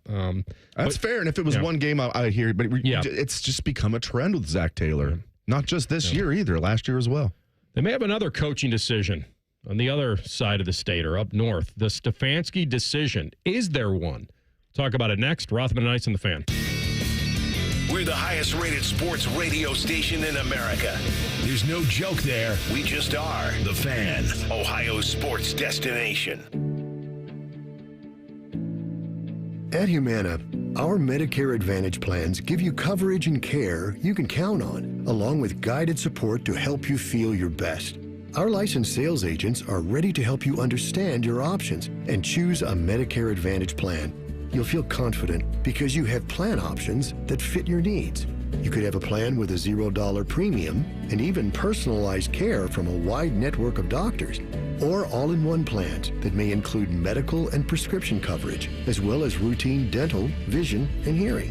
When it comes to the benefits and support you need, Humana has Medicare Advantage plans made for your well-being and your wallet. Learn more at gethumana.com. Humana, a more human way to healthcare. Humana is a Medicare Advantage HMO and PPO organization with a Medicare contract. Enrollment in any Humana plan depends on contract renewal. Looking to sell your home? Don't pay 6% commission. Call my guys at Sell for 1% Realtors. They're full service, not a do-it-yourself kind of thing. On average, customers save over $10,000. Give them a call, 614-451-6616. That's 451-6616. Hey, Ohio, Prime Sports has arrived. The only book where you can lay 108 instead of 110 on all your favorite teams. Football, baseball, basketball, hockey. Why would you risk more to win the same amount at another sports book? Download the Prime Sports Ohio app or visit our website, primesportsbook.com, and use promo code JUSTSPORTS to get a welcome bonus up to $100. And be a member of the Prime Sports family. Terms and conditions apply. Visit website for details. Must be 21 or older and present in Ohio. If you or anyone you know has a gambling problem and wants help, call 1-800-GAMBLER. Come try Skyline Chili's new Mac and Cheese 3-Way, made with creamy cavatappi pasta in a 3-cheese blend, topped with Skyline Chili and their shredded Wisconsin cheddar. The new Mac and Cheese 3-Way at participating Skyline locations for a limited time. All your favorite and least favorite fan shows are available wherever you get your podcasts. Just type in 971 The Fan to the search bar and hit that subscribe button. It's free. We're the land of the free and the home of the sunburnt, freckled fat guy. Do it now. Looking for your next Subaru? At Byers Airport Subaru, we give you options from start to finish. Browse and shop entirely online from the comfort of your home at columbussubaru.com or stop by and visit one of our friendly brand specialists just by the airport. Right now, you can get a new 2025 Subaru Outback for 2.9% for up to 72 months. Whether you prefer to click or come in, we've got you covered. Your journey starts at Byers Airport Subaru. Come see why it's better to buy at Byers. Subject to credit approval. Financing offer term up to 72 months on 2025 Subaru Outback. Cannot be combined with any other incentive. See dealer for details. Offer ends 12/2/24. Hear those leaves crunching under your feet? Feel that cool nighttime air? It's definitely fall in Ohio. Fall is the perfect time to have the Waterworks inspect and tune up your furnace before the cold winter months hit. To inspect and protect your family against those wintertime furnace breakdowns, call 614-232-2222. Or visit thewaterworks.com today to schedule your fall furnace inspection and tune-up. Winter is just days away. Have you lost Ohio Medicaid? At healthcare.gov, you can find a low-cost, quality health plan. Do plans cover doctor visits? What about emergency care? And prescriptions? All covered and more. Plus, with the new law, 4 out of 5 customers can find a plan for $10 or less per month with financial help. Healthcare.gov is here for you. Enroll today for coverage starting the 1st of next month. Paid for by the U.S. Department of Health and Human Services. You can use your phone at a doctor's office. You can use your phone at a football game. You can even use your phone at an amusement park. But one place you should never use your phone is behind the wheel. Fines now start at $150. So remember, Ohio, phones down. It's the law. Fan weather. From the Logan AC and Heat Services Weather Center. Today, looking at a cloudy day. Temperatures this afternoon very warm in the middle end of the 60s. Heading into tomorrow, looking at mild conditions. Showers in the morning, dry in the afternoon, high 64. Wednesday, looking at cloudy skies, high of 60. And then tracking the possibility of rain and snow. That's right, the S word, snow, on Thursday. I'm meteorologist Dylan Robichaud with your 10 TV weather and pack forecast on 97.1 The Fan. Bet365 is the exclusive online sportsbook of Rothman and Ice. Whatever the sport, whatever the moment, it's never ordinary at Bet365. It's Rothman and Ice. Sponsored by Pella Columbus, the #1 rated windows and doors in Columbus. All right, Pete Futek, college football news publisher at 1:33. We'll get a breakdown on this crazy tiebreaker scenario they got going in the SEC, and then the implications of obviously this game, Ohio State and Indiana on Saturday at noon. CB just sent me a picture, something on Twitter. So I see chicken fingers. I see a large pepperoni pizza that looks good because it looks almost wood-fired. And then I see a receipt. This has to be a mistake. It says one pizza rock, $300. One crispy chicken tenders, $190. Administrative charge, $112.70. Sales tax, 50 bones, for a grand total of $653.18 for chicken tenders and a pizza. What is this? Yeah, so this looks legit to me, at least. It looks like, because it lines up with the setting of the game that he's talking about. And this he looks like a betting analyst. He says his friend went to the UNLV game this weekend when they hosted Boise State. Mm-hmm. And it looks like they stayed in one of those luxury suites there at Allegiant Stadium, if you're aware of how crazy those prices can get with that. But yeah, no, this receipt looks legit. It looks like a pizza and some chicken tenders for over $600. There wasn't any champagne or anything. Just see, there just doesn't make sense. Like something has to be wrong there. You mean it was unlimited chicken fingers for the entire luxury suite for the entire game? No, because you can see in one of the photos he posted the serving of chicken fingers that looks like maybe, 20 in that bowl. And then a standard size, looks like a 12-inch, 14-inch pizza. It sounds like one of those places, I'm being serious, where like if you are in there, money doesn't mean anything to you. Could be 600, could be 60, could be 6,000. You have so much money.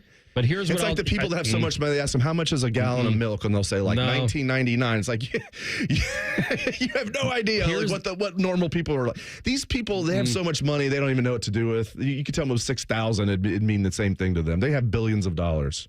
So I think there's a difference between it not impacting you and you not caring about it. I think there are rich people that are very miserish, even though that they're rich. I think there's one thing you never want to feel: taken. I don't care how wealthy you are. I think it goes to your personal self-respect, and you don't want to feel like a fool. You're right. Are they going to die on that hill and say, send me all your supervisors and get them in here and question them all about it? No, but I think they are going to question it. Listen, Some people would. You go to a Jackets game in the luxury suite, and you know that you're a captive audience. You're not running out to get food. You can't bring it in. And if you're in a luxury suite and they bring a large pizza, a large cheese pizza, you know it's going to be $30, $35. And you're like, wait a minute, this would cost me $12 if I was home. You know it, but not this. $300 for a dozen chicken tenders? Something is wrong. Like, there has to be somewhere, there's got to be a line drawn between knowing where you are and someone just completely raking you over the coals. They wouldn't do this to you. I don't care how wealthy you are. You'd have a big problem with that. Some people I don't think do, though, because I've seen stories with, people that almost like brag about it because they'll go out and they'll get bottle service and then they'll show their bill and it's like, You paid the ego. You paid how much for you and your boys to go out and get bottle service? Like I'm talking like in the like 10,000s of dollars, like probably not 100,000. But you're expecting those prices for things of that nature, like those bottles. That's not right. Chicken fingers and pizza. I like chicken fingers and pizza more than champagne, actually. No. Oh, the Pepsi and the ring dings? Depends on the pizza. Maybe I will. No, I hear you. Obviously, but I'm not talking. If you could go somewhere in Columbus and get bottle service and it's going to cost you a lot. I'm talking about the places where they, like Anthony's saying, I hear what he's saying. Most people probably would be, even if you're rich. But like, I'm talking about the places where it's like crazy, even for bottle service standards. CB, you're a man of about town. You know what I'm talking about. I'm glad to say I've never had bottle service in my life. I never have either, obviously. Bottle service. Bottle service. There's something wrong here. You would never. That's. I need to find out. You say this is at UNLV it lines up because UNLV hosted Boise State this past weekend. Everything's more expensive in Vegas. You guys can't compare it to a Blue Jackets game, my friend. You just can't do that. I'm sorry, they hosted San Diego State, but yes, they did play at home this past weekend. How much does the luxury suite cost for the game? If they're charging you $600 for pizza and chicken fingers, how much would the luxury suite cost? There's just no way. Got to get to the bottom of this. I don't know. How much would that be? If you're giving that much for chicken, what would be the... inflation is bad these days. Maybe it's 100,000. My buddy Sean. I was at a Browns Raiders game. The concessions were outrageous. Yeah, I don't care if it was lewd, lascivious, salacious, outrageous.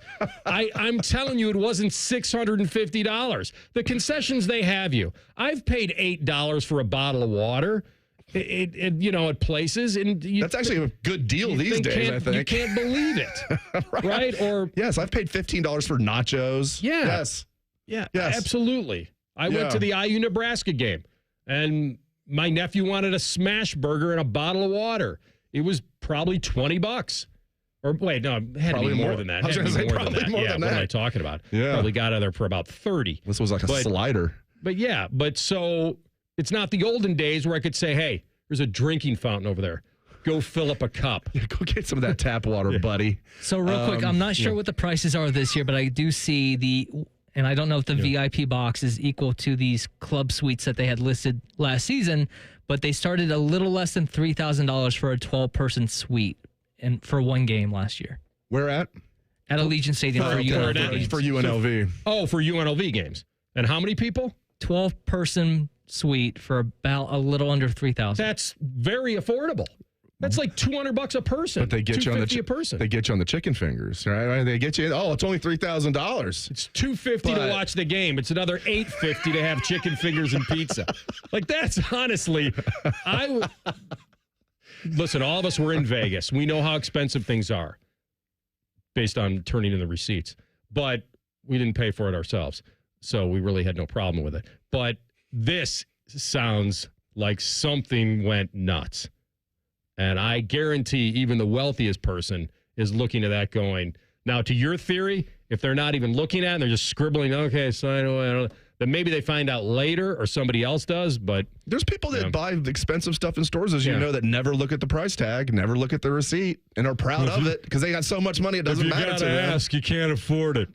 I never liked that phrase anyway. All right, we come back with Pete Futek. We will get to our Stefanski conversation at the top of the hour. Pete Futek up next. Indiana did something this weekend, and the timing of it I find a little confusing. We'll ask him next. Rothman and Ice in the Fan. If you haven't thought about Buckeye football today, I'm sorry to tell you that you're dead. Our condolences. Your home of the Buckeyes, the Fan.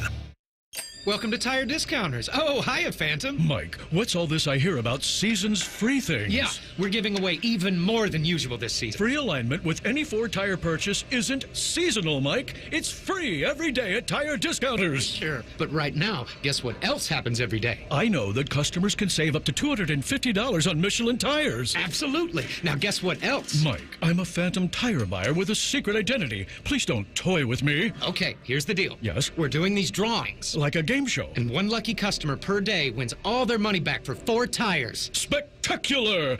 But why call it Seasons Free Things? You know, Season's Greetings. It's like a play on words. Yes, of course it is. I knew that.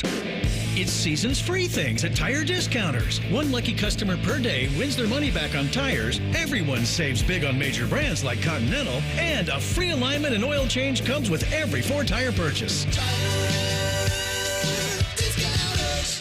Get in the zone, AutoZone. Welcome to AutoZone. What are you working on today? I think my battery's dead. With free battery testing and charging, we can help you get back on the road. Get in the zone, AutoZone. So what if I need a new one?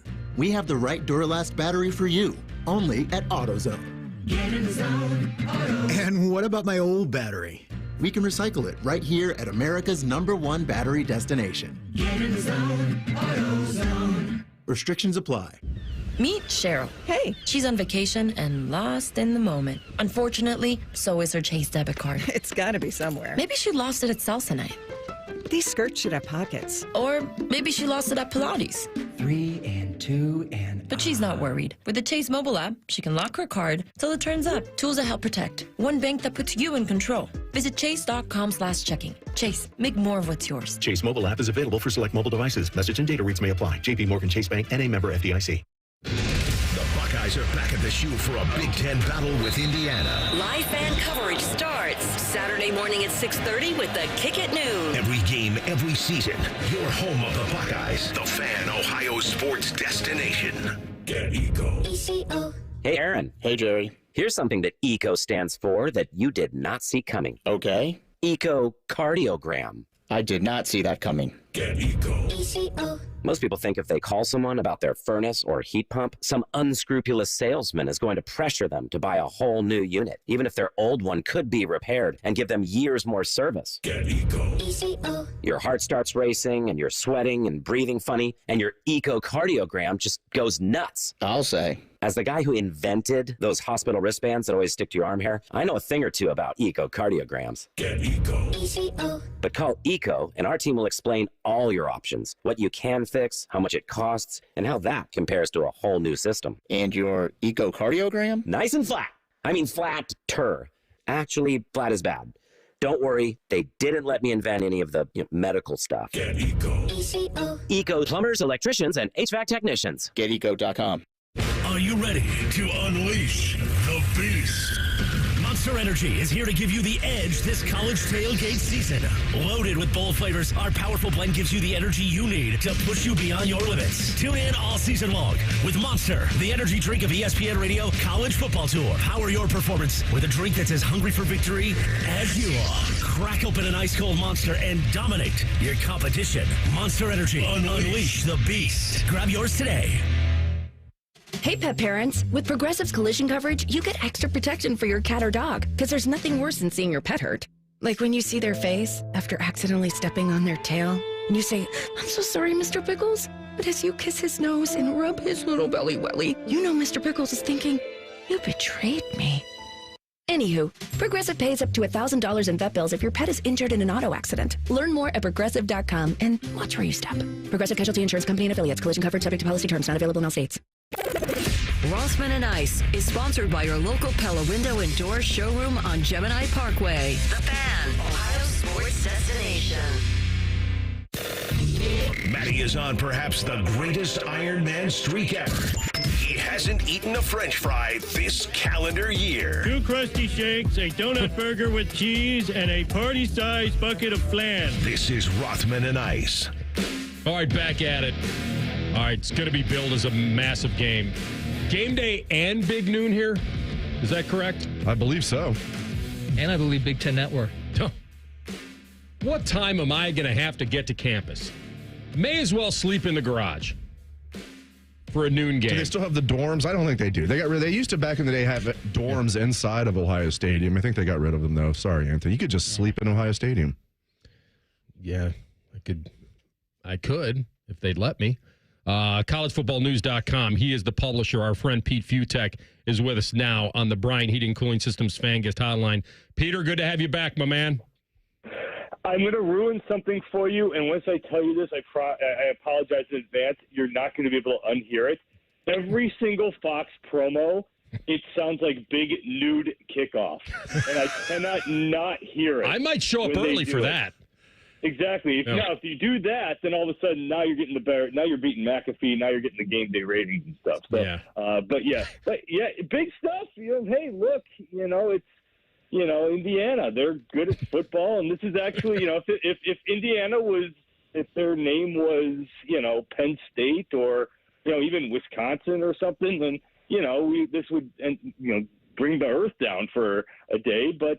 Indiana, all right, this is actually a big deal now that Indiana actually has to play someone good. Yeah, listen, they have a puncher's chance. We'll see what the weather.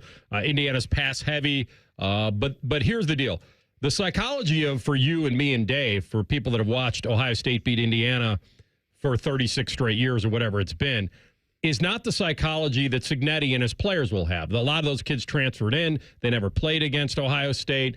And so maybe their mentality is, damn right, we can go in there and give them a game. We'll see.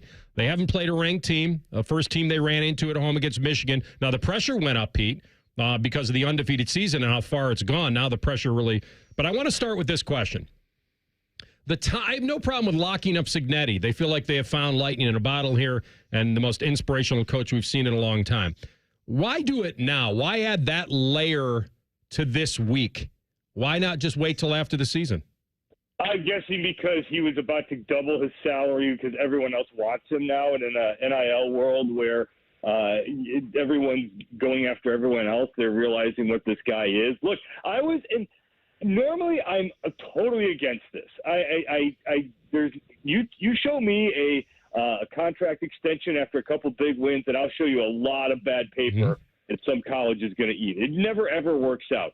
This is different. Like I was at Wisconsin in the Don Morton era. I was there I was at the 18-year-old me was at the first Barry Alvarez press conference, and I get what it means to completely find a guy, and you're like, yeah, okay, this is going to change the culture. The difference also being like, let's say what defines doesn't work. Does Indiana go back to having 3 straight 4-8 seasons? Even if that's the case, for Indiana, you're taking a chance that you've got a guy who at least makes you competitive. They're not going to do this every year. Their schedule's not going to be this easy every year. But, forget the easy schedule. You still got to win these games. You still got to beat Michigan. You still got to beat Michigan State. You still got to do what they've done.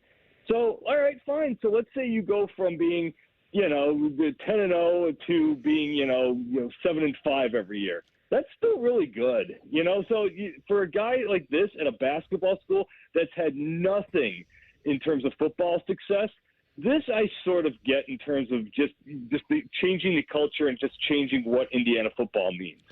Pete, I want to ask you about a scenario that could happen in the CFP where if Oregon gets to the Big Ten championship game, they're 12-0, and let's say they lose to Ohio State by a field goal.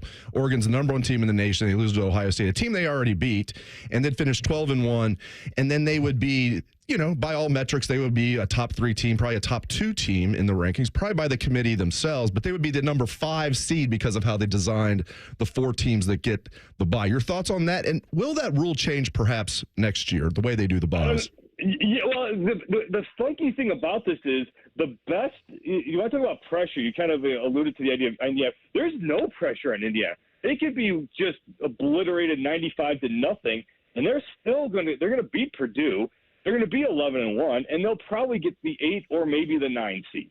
So they're in. I mean, they've done the job. Wait, you don't think that how they have not played a ranked team? You think if Ohio State does to them what they did to Nebraska and beats them 56-7, and you think that just the 11 wins would line up, that they wouldn't care about that loss and they would stick them in no problem? Well, no chance. I mean, unless you're talking, they're going to have to change the dynamic of the college football playoff rankings. In the 10-year history that we've done this, there's never been an 11-win Power 5 team that would have missed out on a 12-team expanded playoff. As is, SMU is going to be the big question mark, because, you can at least point to the idea of, all right, well, look, you lost at Ohio State. I mean, come on, they're the best team in college football. They're not going to get too into a twist over that, as opposed to like an SMU where, okay, you lost to BYU, and if BYU doesn't win the Big 12 championship, well, then it's sort of a problem. So they're not going to leave out an 11-1 Big Ten team from the college football playoff. So they're pretty much it at this point. So, but the sweet spot here is not playing in a conference championship, because if you're Penn State, if you're Indiana, if you're Notre Dame, and you're 11-1, and you get 3 weeks off to rest, and you don't have to play a 13th game, your 13th game becomes a home game for a playoff, and you've got the time off. That's a pretty sweet deal, because at the end of the day, if you lose your, like you said, the bad deal is losing the Big Ten championship, because then you've played that extra game. You're not a conference champion, and you don't get that time off. But the gamble's better, though. The gamble's to play it and win it to get the bye. I mean, that's... Well, you got to play, I guess, to advance, but you don't... everyone's got to play someone sometime. So if you're going to do this, why not get the gamble is also, if you lose the conference championship, you don't get a home game.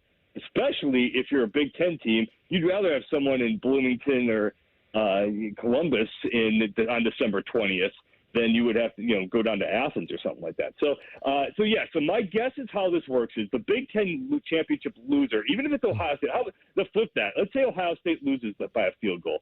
I still think the Big Ten conference champion probably gets the 5, maybe the 6. So you start with that, and then again, you're going to have a bunch of 11-1 teams. So remember what how the college football playoff rolls. They don't want drama. Last year, it just happened to be a perfect storm. They made the right call. They don't want drama. They want to be able to explain things. And they can explain 11-1 Power 4 conference teams up high. And then all these SEC teams who are 10-2, 9-3, whatever, they're going to be like the 9, 10, 11 seed, and you're probably going to have like the Big 12 or maybe the ACC champion at the 12. So it's going to be really interesting how this works out. All right, quickly, do you see this being a 4-quarter game in Columbus on Saturday? I would be shy. I mean, they're going to be good for a while, but there is also that thought that here comes the 38-6. Like at some point, they're good. They're very, very good. They block and tackle. They do everything right. This is a very sharp team with a real deal quarterback and a real deal offense. But I'm still a believer that now it's on. Now it's real focus time. I think this Ohio State defense doesn't get enough credit for just how good it is. And there's just a whole other level of speed and athleticism that IU's about to face. Yeah. The game we're in Bloomington might take it into the second half, but I agree here. We'll see. But listen, the one thing you can say is that Indiana should get Ohio State's full attention. And I think they have it. But that's the part of this that doesn't get talked about. Like, if Ohio State loses, they're in the college football playoff. Correct. But they're a 10 seed. You're an 11. Now there's no danger there because you don't have that third loss. But yeah, now you're talking Indiana versus Oregon for the Big Ten championship, and it doesn't really matter all that much.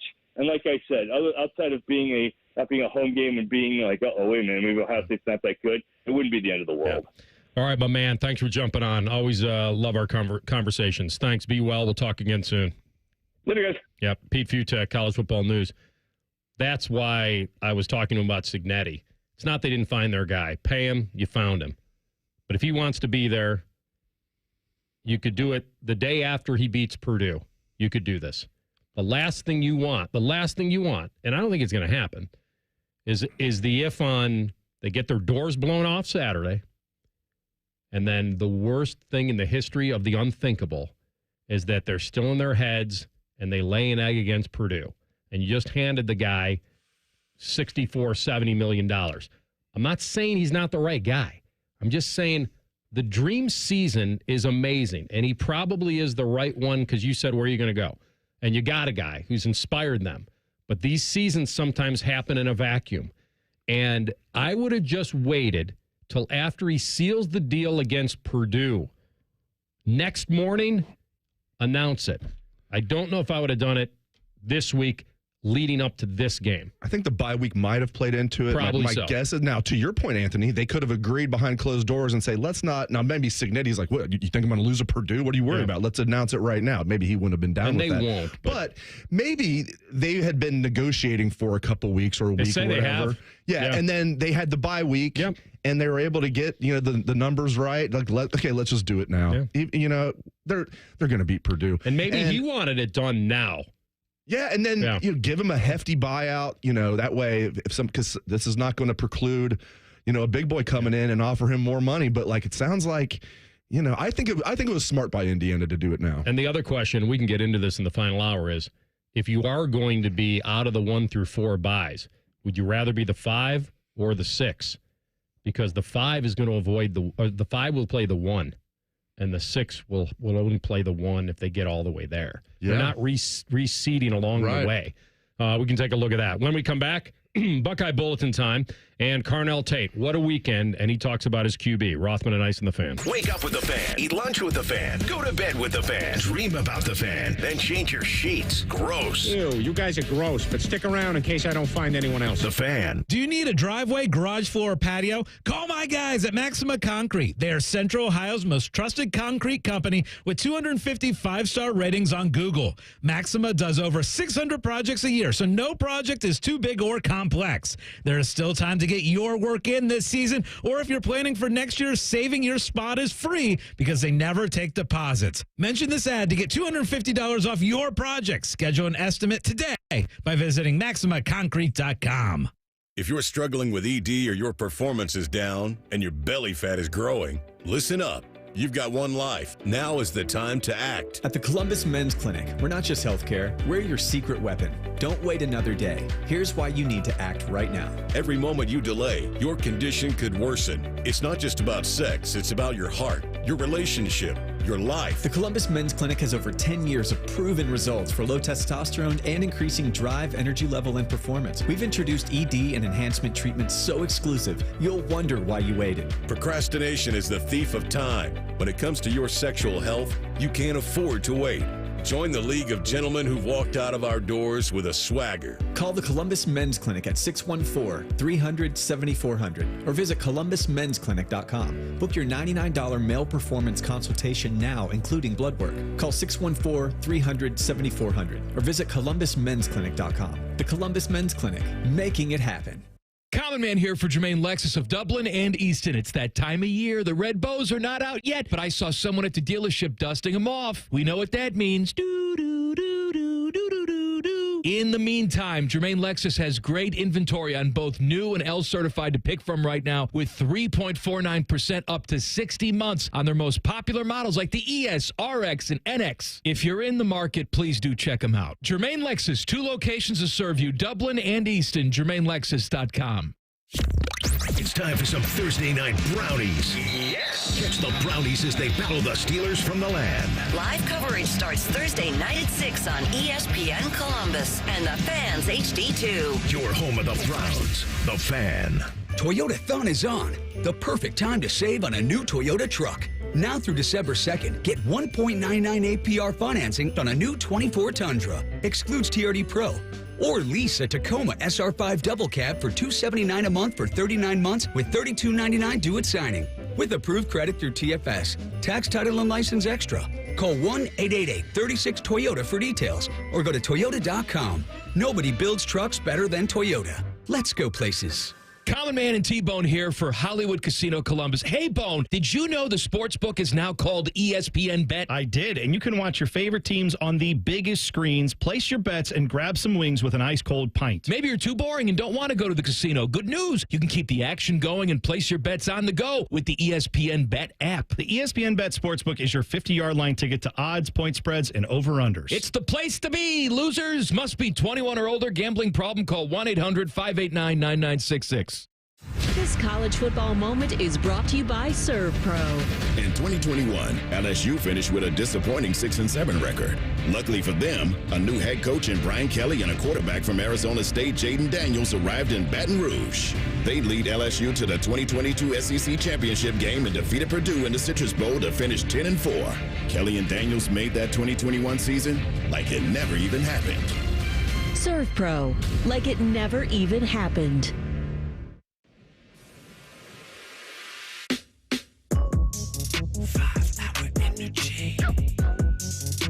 When I pull up to the parking lot, it's time to level up. Dial in, showing out for your team. Listen up, get you some. Stand the fan to give you what you need. Fan fuel, game time. Turn up the intensity. Team colors bleeding out. 5-hour energy.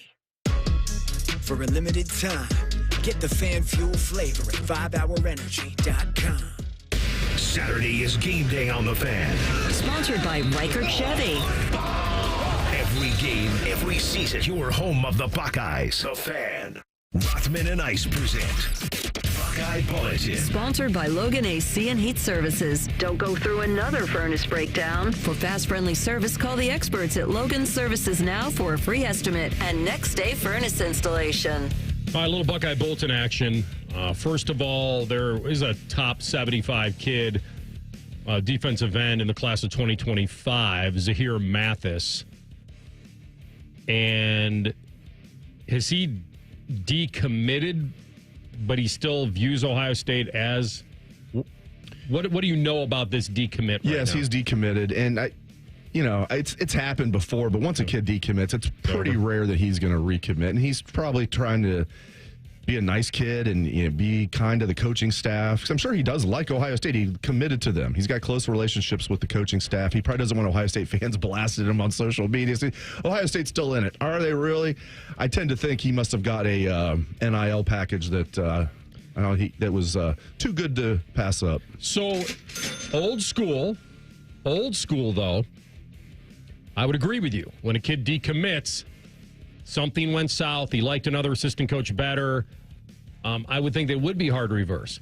The way I view decommits in this era is almost a guy doing the walkout of a car dealership. And let's see if they come after me and say, no, we want to sell you the car today. You agree you're going to buy the car. You tell the salesman, I'm buying the car. I'm buying the car. And then you tell them, actually, no, I'm not. Because maybe you got a better deal across town. And my feeling on this is when he says, I've decommitted, almost like I'm opening things up, I'm almost telling Ohio State, oh, you can win me back. And I don't know anything about it. I'm just thinking in this era, I look at it a little differently. And that when these guys decommit, and I'm not trying to be just cynical about the whole thing, but I feel like I always have to go to the money as the reason why, even though it may not completely be that. I know there are other factors of old school that can't, do I like my position coach? Playing time. Are they good? Do I like going to school there? Do I have friends that play there? Do I like whatever? He's a Philly guy, so it's not like he's that far away. Yeah. That used to come in and play. But now I look at it as, okay, a top 100 prospect, a 4-star defensive end from Philly decommits to Ohio State, and then in the same breath says, but it's not over yet. Maybe he's just telling him to sharpen that pencil a little bit. I think you might be onto something, Anthony. I mean, it certainly makes sense. I wouldn't rule it out. And what did Urban always say about verbal commitments? If you have a verbal commitment, that just means you're in the lead right now. Which I think, we laugh when we hear that. I think Urban even might have said it with a smirk. There's a lot of truth in that, though. Especially, he used to say specifically about Florida kids. This is the exact That just quote. means you might be in the lead right now. So I'll give you the exact quote from Zahir Mathis. After much consideration, I've decided to reopen my recruitment and decommit from Ohio State. I appreciate Coach Day, Coach Johnson, and all the coaches at Ohio State. They are still a top school for me.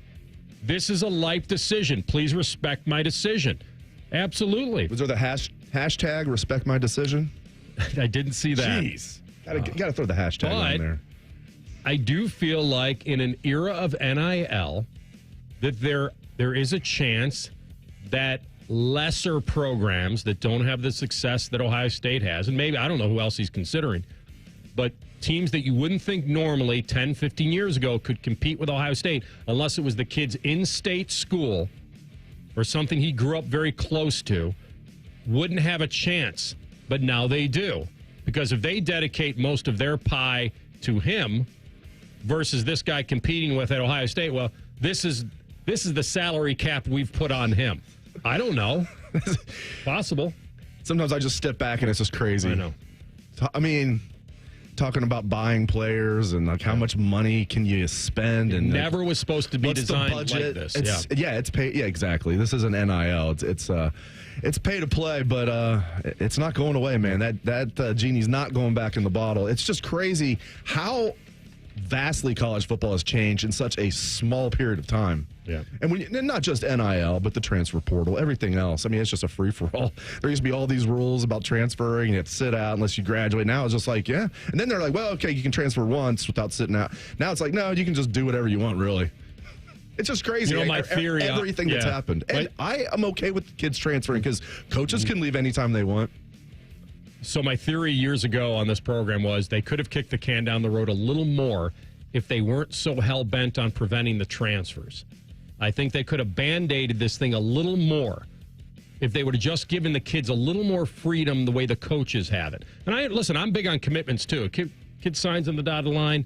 You know, you want to go somewhere else, maybe you should sit out a year, or it shouldn't be, horribly easy to just say I'm out of here because I don't like. Yeah, the Boston College quarterback gets benched. He's like, I'm leaving. Yeah. But I think they could have. I don't think we get here this soon. We definitely get here. We don't get here this soon if they just would have given the kids more freedom. Because I told Bobby on the program, you could have bought them with freedom.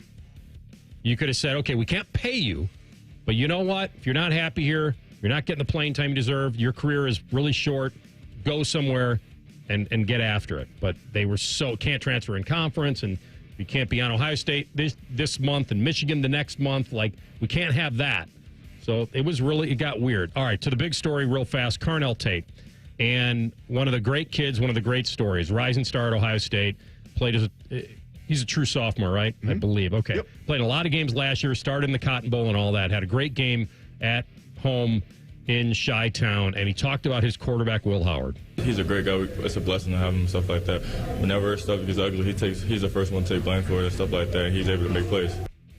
And then again, on having the day he had in Chicago. It was a lot for me. My emotions are high and stuff like that, being back home for the first time since my freshman year, and especially getting to play in front of my city. And it meant a lot to me playing in front of my city and also my family. So many of my family members got to make it. Anthony, business is good when that young man is your number 3 wide receiver. Remember all the hype, and rightfully so, about Carnell Tate during spring ball when he enrolled early? Remember all the hype about Carnell Tate going into last year? And rightfully so. He's fantastic. And it's like people forget about that because J.J. Smith is so good and we still have a Mecca. But there was a ton of hype about Carnell Tate. He came in spring ball of 2023 and just was lighting it up as a kid that still should have been in high school. So feel really, really good for him. He's a good young man. And for him to go back to Chicago and do that in front of his family, very, very cool. I've admired a lot about him this year. On the football field, I've admired his ability to take the hit. The dude is securing the football like nobody else and taking punishment along with it. Happy to see him have this kind of success. All right, that's the Buckeye Bulletin. We'll come back after a Sports Center update, and we'll get into the Steelers and this team. Should I finally say, yep, they can get there? Rothman and Ice on the Fan. We've test marketed naming the show A Guy and His Butlers. Oh, that is very touching. But we thought Bishop and Friends had a better ring to it. Weekday mornings at 9. The Fan.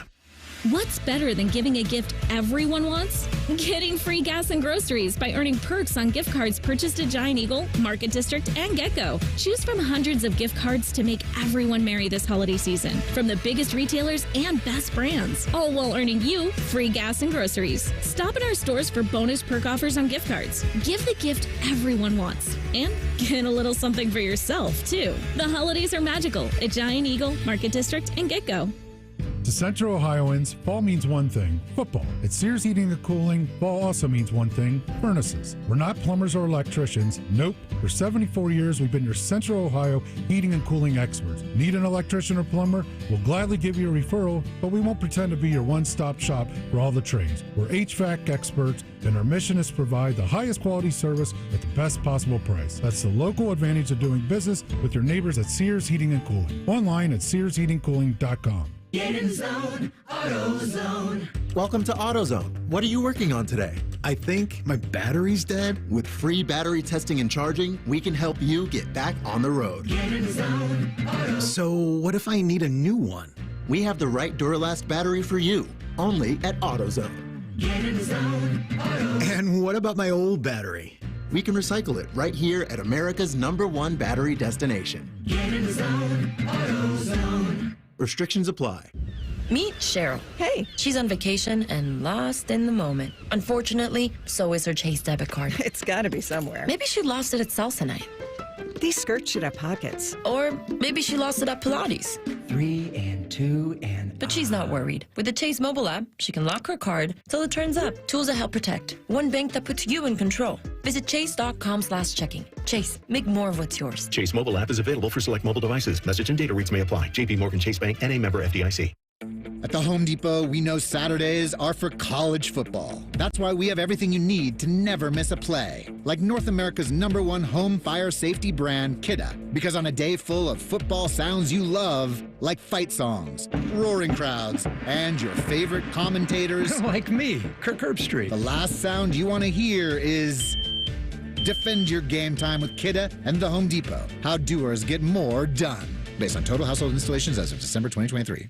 It's football season, and Vivid Seats is your ultimate destination for all the action on the gridiron. With a game-changing rewards program, plus an amazing selection of tickets, Vivid Seats ensures that every fan can catch their favorite teams and players in action. Vivid Seats has you covered with deals that cater to every football enthusiast. And all tickets come back by a 100% buyer guarantee, giving you peace of mind with every purchase. Just visit vividseats.com or download the app today. Vivid Seats, the official ticketing partner of ESPN. Broadcasting from the Lindsay Honda Studios. Honda makes the cars. Lindsay makes the difference. Visit lindsayhonda.com. WBNS-FM, HD1 Columbus. The Fan. Sports Center. Good afternoon. I'm Matt Andrews. The Ohio State men's soccer team won the Big Ten tournament title here in Columbus yesterday in front of nearly 9,000. The Buckeyes beat Michigan 1-0. Buckeye Roundtable tonight. At 6 right here on The Fan, OSU will host IU in a top 5 tilt Saturday at noon. Buckeyes still number 2 in both polls.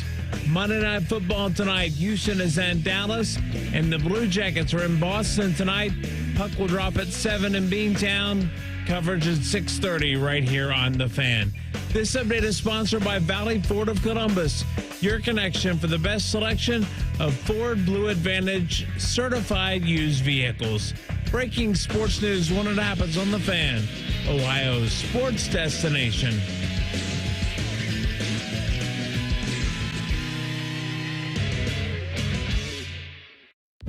It's Reaction Monday, where our highly trained experts talk football. Sponsored by the Roofing Guys. Your home for reaction and overreaction, The Fan.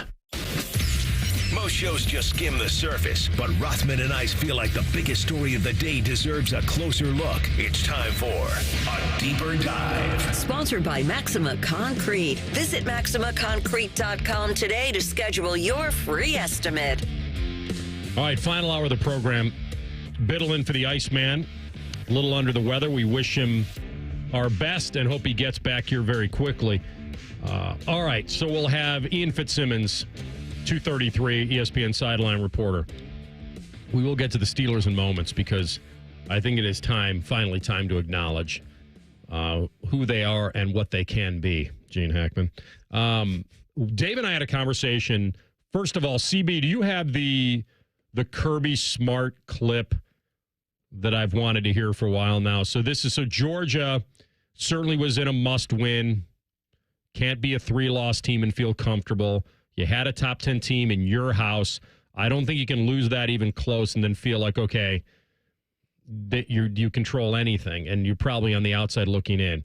But they did what I thought they would do, play that game as big as possible, even though Tennessee showed up very early and put them in a very pressurized situation. Here's Kirby after the game. In a week when there's been a lot of conversation about your tough schedule, playing on the road, some of the struggles that you guys have had, but also some of the positive moments, what do you think you showed the committee tonight? Well, I don't know, because I don't know what they look for. I really don't know what they look for anymore. So I would welcome anybody in that committee to come down to this league and play in this environment. So it's a tough place to play. Listen, it's hard to push back against I've said it on the program, try to be very objective. You give Boise State or BYU, now that we know they lost to Kansas, but Indiana, you give some of these teams that are the feel-good stories of the year, Dave, and you hand them Georgia's schedule, there's no way that they have the record they have. There's no way if Indiana plays Georgia's schedule that they're undefeated. We know that. There's probably no way that BYU. There's no way that Miami, who has messed around this year, but they've got a decent record. Like, there's no way. You give SMU Georgia's schedule. Now, the fun of this expanded playoff is that we do get some of the schools that we haven't seen get a shot. I think that's part of it. But if we're going to stay in this best deserving neighborhood, Georgia does deserve it because they have the talent. Matty and I would go back and forth. He'd say if they have 3, they're out. I don't care who the 3 or 2. I don't care who they've beaten. I don't care if their losses are really good. They have a 3 on the right side of their column. They're done. And I kind of pushed back on it and said what I just said to you, which is I think it's unfair to tell one team you're going to play this schedule and one team you have this schedule. And through no fault of Indiana's, they can only play who they put in front of them. But at the end of the day, isn't the schedule really all that matters? Your competition? Did Matty say 3 would eliminate a team even if they get to a conference championship game? Now, yeah, I think he was in the camp of three strikes and you're out. And I think a lot of people agree with that, and that might be the case. I'm of the opinion that, let's say 10-2 Georgia gets to the SEC championship game and loses a close game to the SEC champ, obviously. 3-loss Georgia's getting in at 10-3.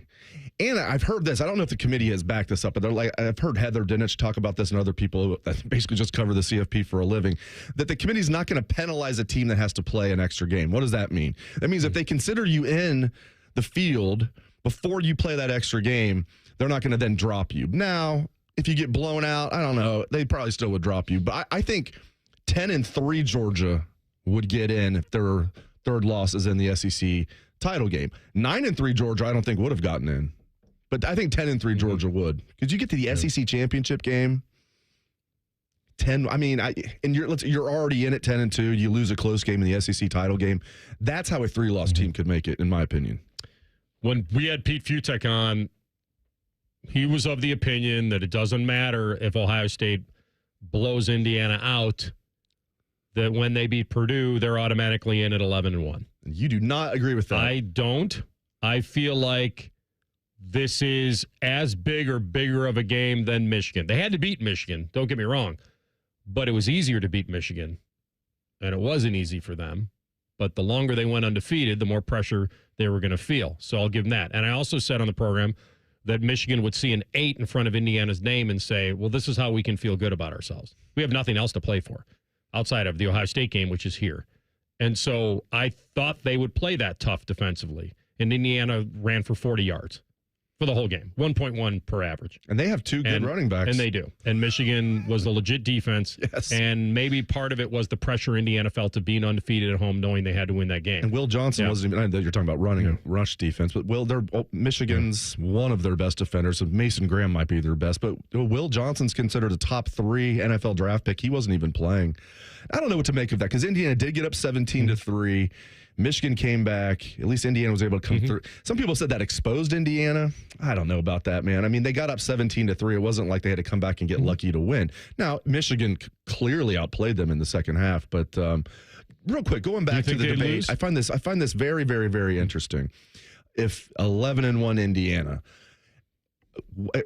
it's hard to put a number on it, Anthony, but let's say they lose by 30 or less. I would say they're never in the game. How about that? Forgetting about the final. They're never in the game, but they lose by 31. Let's say the final is something like, 45-14. I think then 11-1 Indiana gets in. Because that's a blow. But it's not 59-0 Ohio State over Wisconsin, which didn't knock Wisconsin out, but got Ohio State in the playoff the first year, and then they ended up winning it. I don't know. To your point, though, if they sounds like a blowout to me. 41-14 is a blowout, but it's not like, as you mentioned earlier, I think you nailed it. If it's like 56-7, somewhere around there, again, it's hard to put a number on it exactly. I think that Ohio State can control the game. Indiana's never really in. As long as Ohio State doesn't win by like 45 points or 40 points, whatever it might be. Again, it's hard to put an exact number on it. But I think if Indiana keeps us I keep saying don't put an exact number on. I'm going to. If they keep this around 30, 31 or less, I think 11-1 Indiana gets in. Because here's why, Anthony. They would enter the game. Obviously, they're entering the game number 5, not according to the human polls, but according to the committee itself and according to the human polls. So they're number 5. If they lose at Ohio State, even by 30, do we think they're going to drop them all the way from 5th to 12th, losing a game at Ohio State, who they consider the number 2 team in the nation? And then even if they do, would they have a chance of moving back up if they blow out Purdue? I think 11-1 Indiana is almost a lock to get in, but I won't go as far as Pete. I agree with you. If it's like 63-0 or something, I don't think they would get in. What would happen here is the committee would be hypocritical, and we know they can be, because you can't judge their entire resume of 10-0 and say they're a top 5 team in the country, and then they lose one bad game to the only ranked team they play on the road, and then say suddenly those 10 didn't mean anything. Because if the 10 didn't mean anything, and they were just waiting for them to play a legit team like Ohio, a legit team, a ranked team, then they wouldn't have them seeded this high, because they would be waiting for them to prove it. But they've already told us that they think they're a top 5 team in the country based on 10-0 and not having beaten anybody. So it would be unfair for them to say you lost one game badly and those 10 mean nothing now. Because they've already dropped you 7 spots. It would have been better if they would have seeded them around 11 or 12 and thinking, we don't think you're better than Bama, even though Bama has 2 losses. We think your 10 is good, but you haven't beaten anybody. So how do we judge you specifically? We have to wait. And so they could have put him at 10, but they put him at 5. So it would be hypocritical for them to say, you got blown out at Ohio State, now you're out. I'm with you that the committee probably won't do that. But to them, I think they need to psychologically show up Saturday, and I think we anticipate that they will. Nobody knows how a specific game will go. We did want to talk a little bit about the Steelers. Yes. Because we got all week to talk IU and Ohio State. They were a tricky team for me going into the season, and a lot of it was because the Russ, Justin Fields stuff, and we didn't know. And all the fans in Pittsburgh wanted to see Fields step in and be the future, including me. I thought, okay, he's your future. I didn't think Russ, as good as he could be, I thought he had a ceiling. He wouldn't get him to this point. And Tomlin and his new OC, Arthur Smith, were like trying to make this mess work, and they did. And I am as impressed as anyone. But I come back to this, and CB has the clip here, and we'll play it. They won on field goals again.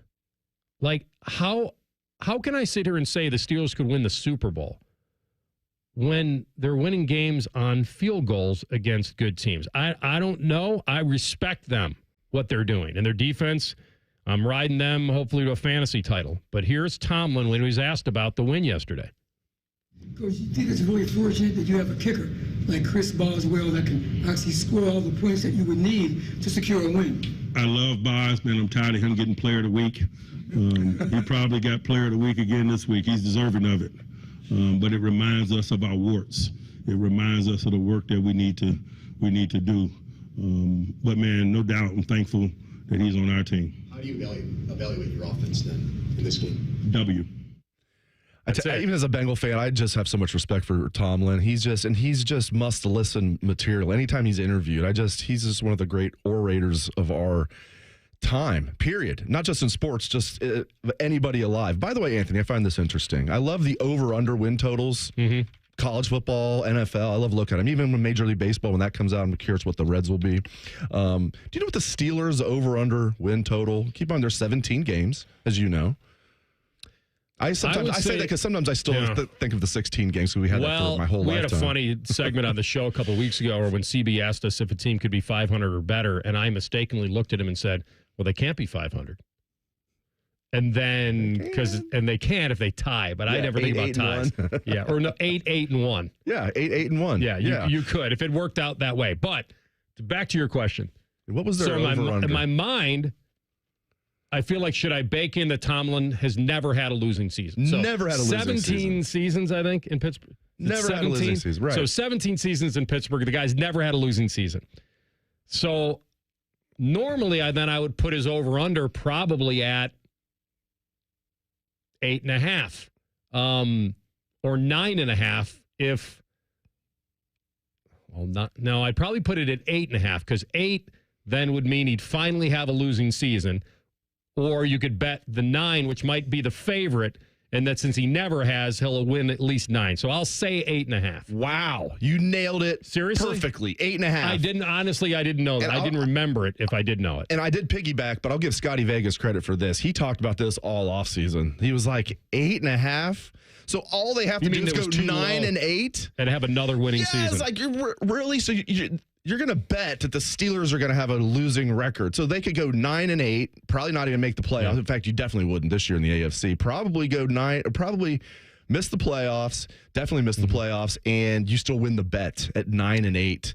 I mean, I couldn't believe, and Scotty talked about it more than I did, but 8.5 for the Steelers.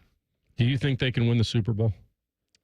I think they could. I'll be very surprised if they do, because Russ has played better than I expected, but we saw Russ the last couple years, and we're seeing with Sean Payton. I was thinking, man, maybe Sean Payton, maybe the game's passed him by. Look what he's doing. He couldn't even win with Russ. So is this smoke and mirrors with Russ, or is Russ now back to being Russ? I'll be surprised if they win it, but I wouldn't rule them out, man. I mean, they are just a complete team, and you thought, well, they're not a complete team because their offense stinks. But you mentioned they did a great job. How many teams with would their you pick offensive over coordinator. them? 7, I would 8? have to, even though the Chiefs they finally lost, they were skating by this year. You give him Mahomes in a playoff game, I'm picking him over the Steelers. I would. So I would say Chiefs, 7 teams Bills. I pick over them. I would have taken the Ravens over them, but they, that's Lamar Jackson's kryptonite is the Steelers, or any playoff game, I should say. I would probably take like 5 teams over them. I don't know. All right, we'll go through Lions it next. for sure. Yeah. Pre-snap reads up next. By the way, Amari Cooper. It's always sunny, not in Cleveland, according to him. Rothman and Ice on the Fan. A lot has changed in 30 years, but we're still that old shoe that feels worn in and well-loved. And, we smell a little, but you've accepted that. The Fan. Billiards Plus has the area's best selection of pool tables, shuffleboard tables, poker tables, and more. Santa will be here soon, and there's still inventory in stock. So get yours before Billiards Plus runs out. Don't forget your grill, too. Shop Billiards Plus on Dublin Center Drive in Dublin. APCO, windows, siding, and decks. Business First says we're the largest remodeler in town. Our philosophy is simple. We don't rely on sales gimmicks to get our customers. We rely on our reputation. Absolutely, absolutely. You can trust APCO. APCO.com. Lindsay Honda clearance. Factory authorized clearance on most Hondas in stock. They'll go fast because Lindsay is offering 0% up to 60 months on every 2024 Honda in stock. That's 0% up to a full 60 months. It's Black Friday all month long as the clearance begins at Lindsay Honda. Honda makes the cars. Lindsay makes the difference. With approved credit on select in-stock 24 Honda models. Dealer contribution may affect consumer cost. Welcome to Tire Discounters. Oh, hiya, Phantom. Mike, what's all this I hear about seasons free things? Yeah, we're giving away even more than usual this season. Free alignment with any Ford tire purchase isn't seasonal, Mike. It's free every day at Tire Discounters. Sure, but right now, guess what else happens every day? I know that customers can save up to $250 on Michelin tires. Absolutely. Now, guess what else? Mike, I'm a Phantom tire buyer with a secret identity. Please don't toy with me. Okay, here's the deal. Yes? We're doing these drawings. Like a game show. And one lucky customer per day wins all their money back for 4 tires. Spectacular! But why call it seasons free things? You know, seasons greetings. It's like a play on words. Yes, of course it is. I knew that. It's seasons free things at Tire Discounters. One lucky customer per day wins their money back on tires. Everyone saves big on major brands like Continental. And a free alignment and oil change comes with every 4 tire purchase. Common Man and T-Bone. If I could have a choice between a 9 a.m. game and an 8 p.m. game, I'm picking 9 a.m. every single day. Then we can head to the AMC and watch a little shower scene. Common Man and T-Bone. Sponsored by the Hinderer Motor Company. Weekdays 3 to 6 on The Fan. Twin Peaks is the best in the game. Here, it's bigger game days and bolder fight nights. I mean, where else can you find a scratch kitchen that always comes in clutch every day from lunch to late night? Only at Twin Peaks, the #1 sports bar. Looking for your next Subaru? At Byers Airport Subaru, we give you options from start to finish. Browse and shop entirely online from the comfort of your home at columbussubaru.com or stop by and visit one of our friendly brand specialists just by the airport. Right now, you can get a new 2025 Subaru Outback for 2.9% for up to 72 months. Whether you prefer to click or come in, we've got you covered. Your journey starts at Byers Airport Subaru. Come see why it's better to buy at Byers. Subject to credit approval. Financing offer term up to 72 months on 2025 Subaru Outback. Cannot be combined with any other incentive. See dealer for details. Offer ends 12/2/24. Is team spirit in your blood? Prove it. Donate blood at Ohio Stadium on November 19th to help Ohio State win the blood battle and a new challenge, the We Give Blood Drive. Let's fill the stadium and win this Big Ten competition. Sign up at versity.org/blood battle. Our students need more than backpacks and pencils to succeed in our schools and in life. It takes a whole team of dedicated professionals to meet their needs so they can reach their full potential. I'm Ohio Education Association President Scott DeMauro. This American Education Week, let's stand together in support of the teachers, para-educators, school bus drivers, custodians, secretaries, and so many others who work together every day to serve Ohio's public school students. Because in Ohio, public education matters. Did you and your family lose Ohio Medicaid and need health coverage? Check this out. You may be eligible to enroll in a low-cost health plan at healthcare.gov. With the new law, 4 out of 5 customers can find a plan for $10 or less per month with financial help. Healthcare.gov offers quality plans that cover doctor visits, prescriptions, emergency care, and more. Healthcare.gov is here for you. Enroll today for coverage starting the 1st of next month. Paid for by the U.S. Department of Health and Human Services. Fan weather. From the Logan AC and Heat Services Weather Center. Today, cloudy and dry, highs in the low 60s. Rain comes in for tomorrow morning. Downpours possible between 6 a.m. and 9 o'clock in the morning on your Tuesday. Highs in the mid-60s. A little bit cooler on Wednesday, cloudy with a few showers, high 60. I'm meteorologist Dylan Robichaud with your 10 TV weather impact forecasts on 97.1 The Fan. Bet365 is the exclusive online sportsbook of Rothman and Ice. Whatever the sport, whatever the moment, it's never ordinary at Bet365. Rothman and Ice present Pre-Snap Reads. Sponsored by the Low T Center, reinventing men's healthcare. All right, Bet365 time, because at Bet365, we don't do ordinary. See for yourself when you sign up today. You'll get $150 in bonus bets when you bet just $5. And tonight may be the night to get the NFL early payout.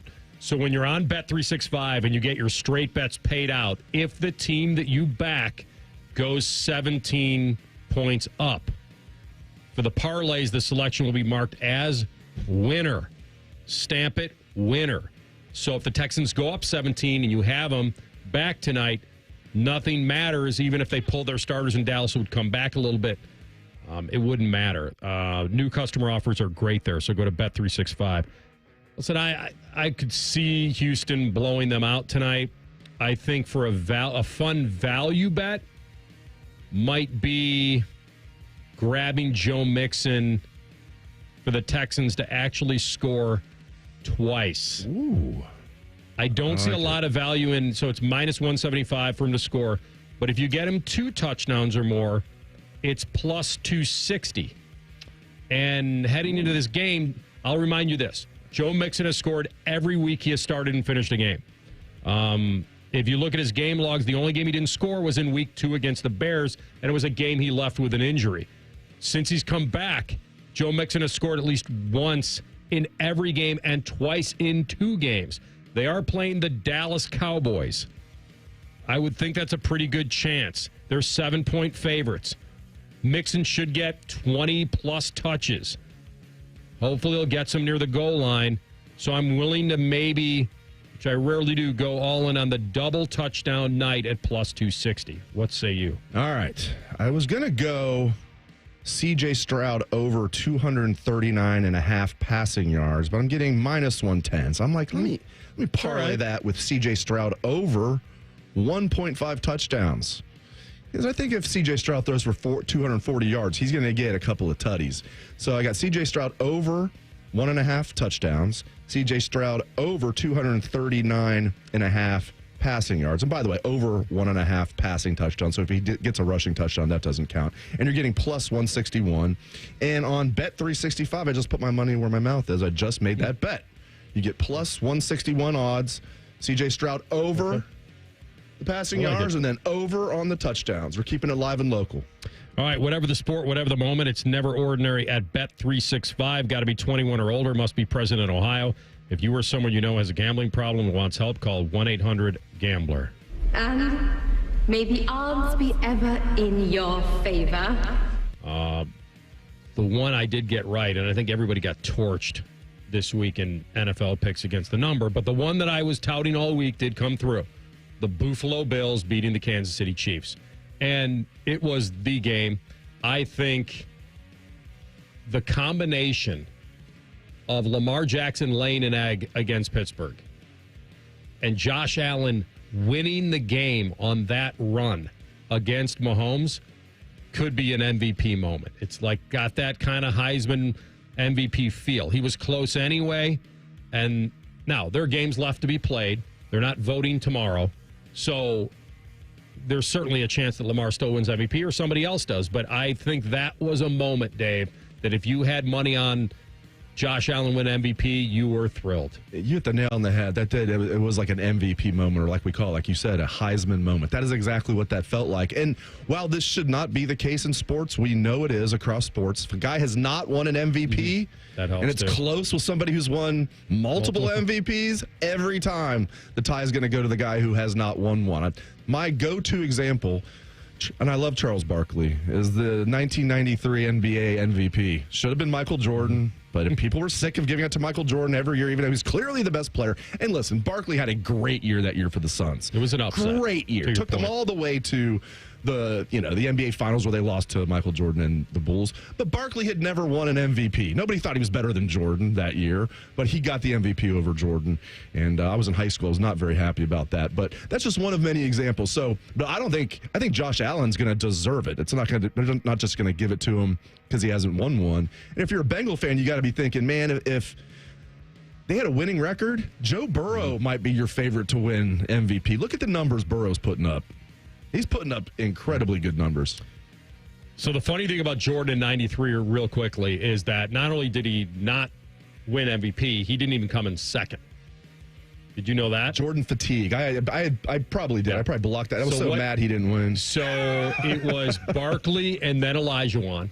And when Jordan, because we learned this in The Last Dance in the documentary during COVID, Jordan said, fine, Charles, you can have that. I'll take the NBA title when I beat you guys. And that's what happened. And he averaged 41 a night. So that's was the fun part about the 92-93 season when Barkley wins MVP, but Jordan beat them in the finals. All right, we come back. And speaking of Josh Allen, he's got a receiver named Amari Cooper, and he is loving the Josh Allen time. It's the first time in a long time that I've actually felt joy, from winning this game, from, just the way we played, from having so many guys on the team who, are playmakers, and they come up and they show up when their number is called. Collectively as a group, it's just amazing. A lot of the guys here, it's just kind of a different place to Buffalo compared to some of the other places I've been to. So a lot of the guys, it's a tight-knit group, I would say. A lot of the guys go out together, they hang around each other 24/7, and it truly shows up on the field. It truly does. So the natural follow-up is, so are you saying that didn't happen in Cleveland?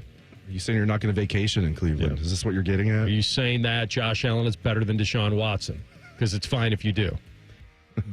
He didn't spend a lot of time in Cleveland, right? A few years.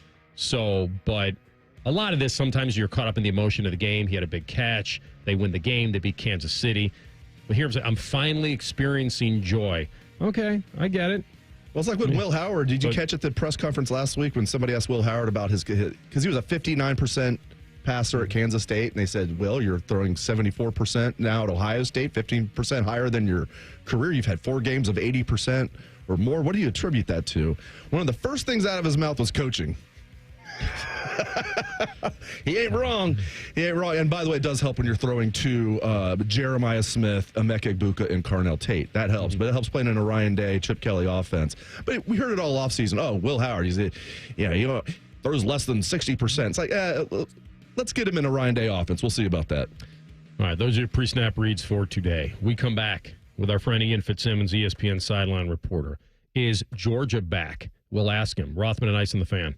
An ex-jock and a very puffy, smooth-faced man. These are the first voices you should hear. Morning Juice. Your wake-up service. Weekday mornings from 6 to 9. The Fan. Open a Platinum Rewards Visa at Kemba Financial Credit Union and secure super low everyday rates so you can pay down debt faster. Apply now at Kemba.org to unlock 2% cash back on purchases for a limited time and pay 0% interest for a full year on balance transfers plus exclusive perks. Restrictions apply. Offer ends October 31st, 2024. To Central Ohioans, fall means one thing, football. At Sears Heating and Cooling, fall also means one thing, furnaces. We're not plumbers or electricians. Nope. For 74 years, we've been your Central Ohio heating and cooling experts. Need an electrician or plumber? We'll gladly give you a referral, but we won't pretend to be your one-stop shop for all the trades. We're HVAC experts, and our mission is to provide the highest quality service at the best possible price. That's the local advantage of doing business with your neighbors at Sears Heating and Cooling. Online at SearsHeatingCooling.com. Valvoline Instant Oil Change wants to help ease your oil change anxiety with a few moments of automotive peace. Now, in our last session, you said you were hearing noises. Terrible noises. Tell me more. Same time every morning. Can you describe them? Well, it starts like yee and then turns into woo woo woo. Indeed. And does it also come with a That's exactly what it is. How did you know, Doctor? This is a symptom of not having an Apex Pros water heater. Doctor, I know my husband, and he would never. And the sound then goes yip yip woo woo woo.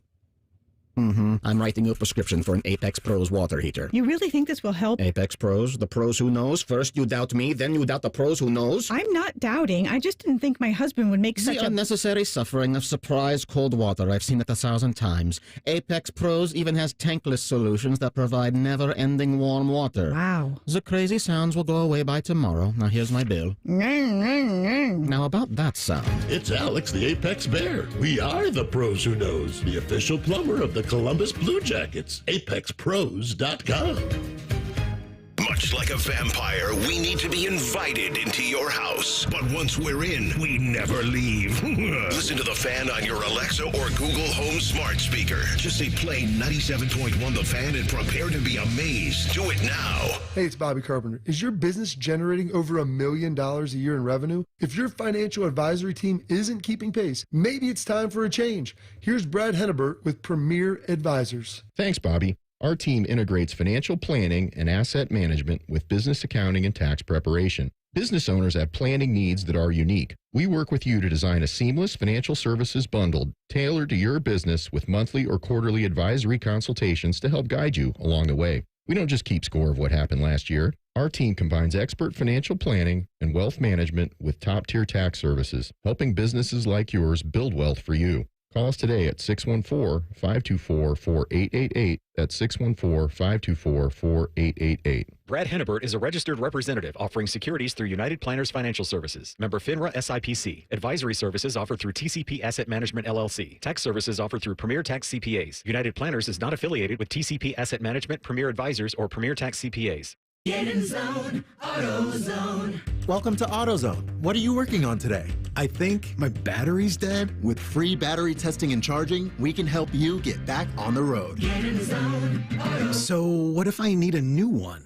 We have the right Duralast battery for you, only at AutoZone. Get in zone, AutoZone. And what about my old battery? We can recycle it right here at America's #1 battery destination. Get in zone, AutoZone. Restrictions apply. Meet Cheryl. Hey. She's on vacation and lost in the moment. Unfortunately, so is her Chase debit card. It's gotta be somewhere. Maybe she lost it at salsa night. These skirts should have pockets. Or maybe she lost it at Pilates. 3 and 2 and... But she's not worried. With the Chase mobile app, she can lock her card till it turns up. Tools that help protect. One bank that puts you in control. Visit chase.com/checking. Chase, make more of what's yours. Chase mobile app is available for select mobile devices. Message and data rates may apply. JP Morgan Chase Bank, N.A. member FDIC.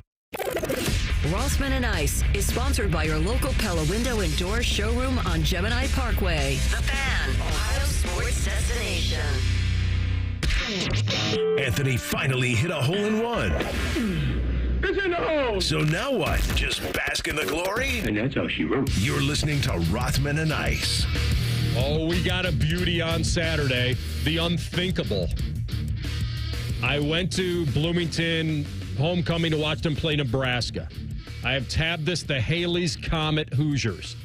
This is once every 3 decades that maybe they can catch lightning in a bottle. And here it is, even though they haven't beaten a ranked team. Our man, affectionately known as Uncle Fitty back in the day. Uncle Fitty. Ian Fitzsimmons, ESPN sideline reporter. My friend, how you feeling?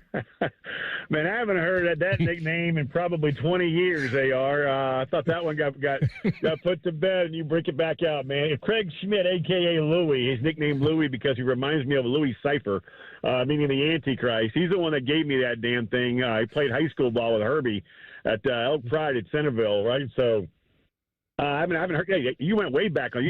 Listen, you kind of took me off guard there, AR. I haven't heard that one in a while, bro. Bids gets the credit for it during the break. He brought it. I remember. Obviously, I was at Channel 6, and I remember hearing it a lot. But Bids gets the credit for that. Yeah, I used to listen to Ian all the time. But I don't think we've ever met in person, Ian. But yeah, I remember you as Uncle Fitty. Yep. That was it. In my youth, man, and the things that guy did. If I were to try them today, I would be 6 feet under. You don't even have to put me 6 feet under, man. Just put me in an incinerator and an old, Cafe Du Monde coffee can and just throw me out in the Lake Pontchartrain right there outside of New Orleans, right? There you go. Done. Don't waste the money on the coffin. You could have gone full Morgan Freeman. I want to talk to that kid. Talk some sense into him. Tell him the way things are. Josh shake, man. Keep me away from the That's when Ian realized that he wanted to be a radio guy. That's the time that Ian, that kid's long gone, and all that's left is this old man. All right. Sign your papers, Sonny, and stop wasting my time.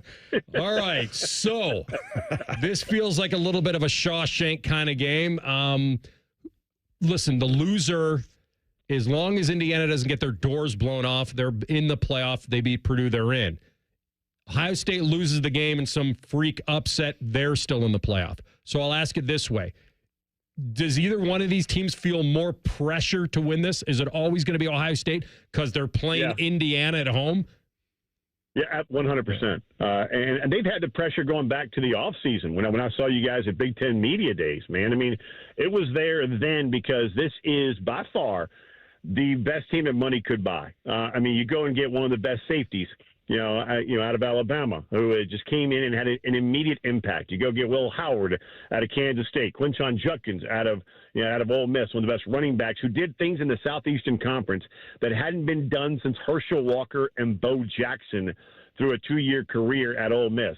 So, this was one where Ohio State's been feeling this going back to July, and they've embraced it. Their only blemish is by 1 at number 1. That's it, man. They donkey kicked Penn State and almost every other team that you put in front of them. I said almost, right? Because during the course of a long season like this, there are going to be moments. Like look at Oregon last weekend. They had to fight tooth and nail to find a way to beat Wisconsin. So there are going to be those moments against teams that are not nearly as talented as you are. But for the most part, Ohio State's answered the bell every single week, and Vegas has noticed. I thought this game 2 weeks ago would be around Ohio State -7. Matt Jones, my co-host that night, said, I'm thinking more double digits. And I hate to say this because it's Matt, but he was right. Allows a football fool. Damn thing opened at 10.5 and went right to 11. That's a big number, man. So Indiana, and there's a sphincter factor there. They're not allowing players to talk this week. There's only 2. Curtis Rourke, their quarterback, and Kurt Cignetti, their head coach. Those are the only 2 people being made available to the media this week. Every other player that had a request out got knocked out before the bye. So that tells me there might also be a little sphincter factor over there in Bloomington as well. So if Ohio State brings their A game, I can't say because I'm calling the game whether they, I can't make a prediction, but I think you know where I'm going with this. If they bring their A game, they're going to be very, very difficult for Indiana to beat. It's funny thinking back to Big Ten media days, man, because like Cignetti, of course, made the quote like, I win everywhere I've been. Google it. Google me. And I heard several reporters. It was true. It was. Totally true. Very good. And I'm telling you, man, I remember several reporters, like after he was done talking, making fun of him behind his back, saying like, oh, who does this guy think he is? Like, does he not know he's at Indiana? It's like, how you like me now? They were picked 17th in the Big Ten by the media poll. Now, Phil Steele had them more like, middle of the pack, but this guy was getting no respect. Reporters were laughing at him, and he was right. All he does is win. And no matter what, James Madison to high school ball, right? That's all. But the best was when he like paused, and we all had the deadpan look on our faces, and he went, "Google me." Yes, that's great. Hey, if you don't believe it, you bunch of jackasses, just go look it up, right? and you're like, oh yeah, he's won wherever he's been. I mean, he's good for college football, and it's a great story right now. But I just think there's too much talent on if they play up to their potential. I just think there's too much talent on that side of the football, meaning when Ohio State comes out, because that field might tilt. That's like something Lane Kiffin told me last year when we were calling Ole Miss at Georgia, and Georgia set foot on the field, and I was standing about 5 yards from Kiff, and he walks over to me and goes, Fitz, I think the field just tilted. Did you feel that? We don't look like those guys. There's certain teams in college football that just look different. Ohio State's one of those teams. They look like an NFL team. Yeah, and Indiana's got their attention. So, I mean, listen, there have been times that Ohio State has sleptwalked a little bit. Nebraska coming in after the bye week after Oregon, they're trailing in the fourth quarter. Obviously, they need a couple on the horizon, right? All that stuff. Yeah, need a couple massive plays at Happy Valley. Great win. All right, so the Georgia win, in your mind, obviously it keeps them alive, secure now. But I want to get your overall belief in them. I know they've had a gauntlet of a schedule. And I said to Bids a second ago, you hand Indiana their schedule, you hand Boise, SMU, BYU. Four losses. Yeah, of course. So I want to ask it this way. How do you feel about Georgia today versus how you felt about them before the season? About the same. I had them against Ole Miss, and that was a very hostile environment in awful conditions, man. I mean, it was a monsoon. I think I told you last week, we didn't need, Lieutenant Dan wasn't sitting on top of a boat screaming at the Almighty, but it wasn't fun out there. I can promise you from my big bloated butt having to be down that sideline the entire time. But it was tough, man. And Ole Miss just had their jaw locked from the jump. They were the better team. And Georgia flipped the script on them. Because that game against Tennessee was never close. From the opening kick, Georgia was by far the better team. Now, I think the committee got their attention. Everybody else in the SEC, and if you have to face Georgia, man, watch your backs. Because, with them being ranked dead last in the college football playoff, and they know this, they would have been bounced by Boise because they were the 12th team. The highest group of 5 gets that other spot, right? So they're out of the 12-team playoff. That got their attention. And now that you have Kirby Smart and everybody's attention over there in Athens between the hedges, watch your back, boys, because they're coming. Ian, I don't think Ohio State's going to blow out Indiana. I have too much respect for this Indiana team. But let's say Ohio State does blow out Indiana. Indiana then goes out and they beat Purdue. Does 11-1 Indiana make the CFP? Yeah, I think so, just because also, the depth of the Big Ten. I mean, there's two conferences. We all know it, and contrary to a guy who I know well, and Brett Yormark, the Big 12 commissioner, who told me on Saturday when I had Utah, Colorado, which, by the way, Colorado's coming, boys. That team's getting better and better every single week. I'm not joking. They really are. They're getting better and better every single week. But Yormark told me that they had the deepest conference in college football. I hate to tell you this, Brett, but, Commissioner, you might be a one-bid league, right? I mean, so – you look at the SEC and the Big Ten because of the depth of it. Indiana comes in 11-1. I think they're in. All right, my man. You are coming home? You're coming back? Hell yeah! Okay. We got to get the nickname back. Uncle Fitty. Dude, let me tell you. Hey, look, that guy, actually, it's a true story. Yeah. That guy actually tried to bounce a quarter off of a woman's belly because her abs were so ripped at the Bogey Inn my first night in Columbus. That's how stupid that young guy was. Strange things happen at the Bogey Inn. Try and do it, and you know what happened? It bounced? Quarter bounced. Yeah. Woman was ripped. Listen, dude, we're a results-based business. That's the only question at the press conference that I would have asked. Did it bounce? It did. I promise you. Beyond impressive. I'm getting out of here before we start telling war stories. Yeah. I'll see you boys on Friday. Goodbye. All right, Ian. Have an awesome one, man. Good to see him back, or will be good to see him back. All right, he was on the Bryant Heating Cooling Systems fan guest hotline. We come back with Tell the Truth, and we will wrap it up. Rothman and Ice and the Fan. We have so many local shows, I can't fit them in a 10-second promo. So let's just say we're live and local all damn day. The Fan. What's better than giving a gift everyone wants? Getting free gas and groceries by earning perks on gift cards purchased at Giant Eagle Market District and Get-Go. Choose from hundreds of gift cards to make everyone merry at Giant Eagle Market District and Get-Go. When you have the lowest prices every day feels like Black Friday. That's why Bob's is unboxing incredible values every Friday in November. Oh, no, not a boxing match. We're unboxing unbeatable values for your home. We're talking beautiful bedroom sets, feature-packed power sofas, dining sets, pop-up sleepers, decor, and more, all at wow-worthy prices. Now you're getting it? So check back every Friday for a new unboxing, because every day is like Black Friday at Bob's Discount Furniture. Bobby Carpenter here for Germain Toyota. Ready for a new ride? Swing by Germain Toyota and ask for Marcello and discover unbeatable deals and a wide selection of new and certified pre-owned Toyota vehicles. Visit them at germaintoyota.net. Germain Toyota on the corner of I-70 and Bryce Road. Everyone deserves a fast and reliable connection. One that helps better their everyday through the things they value most. Friends and family, education and career. A connection that opens pathways to opportunity and builds roads to a better future. At Spectrum, we're committed to delivering just that every single day. Because with the right connection, anything is possible. That's Life Unlimited. That's Spectrum. Snip, tuck, fold, crease, tuck, tape. It's not that complicated, Dad. Wrap, crease, tape, twist, tape. Ohio Lottery scratch shops make great holiday gifts and play Holiday Bonus Millions with a 200 times multiplier and a $2 million top prize. Fold, crinkle, crinkle, fold. Plus, you can enter non-winning tickets in My Lotto Rewards for a second chance to win up to 1,000 times the price of your ticket. Please crinkle, gate, fold, ring, curl, squeeze. The best part, Dad? No wrapping required. No tuck, fold? No tuck, fold. Give the gift of fun. Lottery players are subject to Ohio laws and condition regulations. Play responsibly. Guess what? Our ugly faces are on YouTube. Search 971 The Fan and watch all your favorite shows. Laptop, phone, tablet, smart TV, we're everywhere. Bring us in the bedroom with you. Yes, The Fan. At KeyBank, we know a small moment like, what's it like to have a yard? Can lead to an even bigger question like, am I ready to buy a home?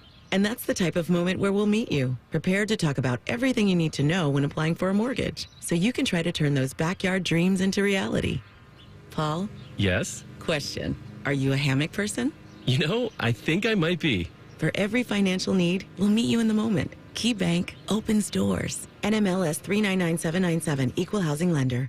This is Ryan Krieger, and at Krieger Ford, we know life's busy. Let us handle your car care. Enjoy our convenient pickup and delivery service, or have our technicians come to you with our mobile service van. It's fast, easy, and hassle-free. Schedule your appointment today, only at KriegerFord.com. It's the giving season at Logan Services. Refer a friend for heating and cooling installation and earn $400 in gift cards. Plus, learn more about our referral rewards program when you visit our website, Logan Services.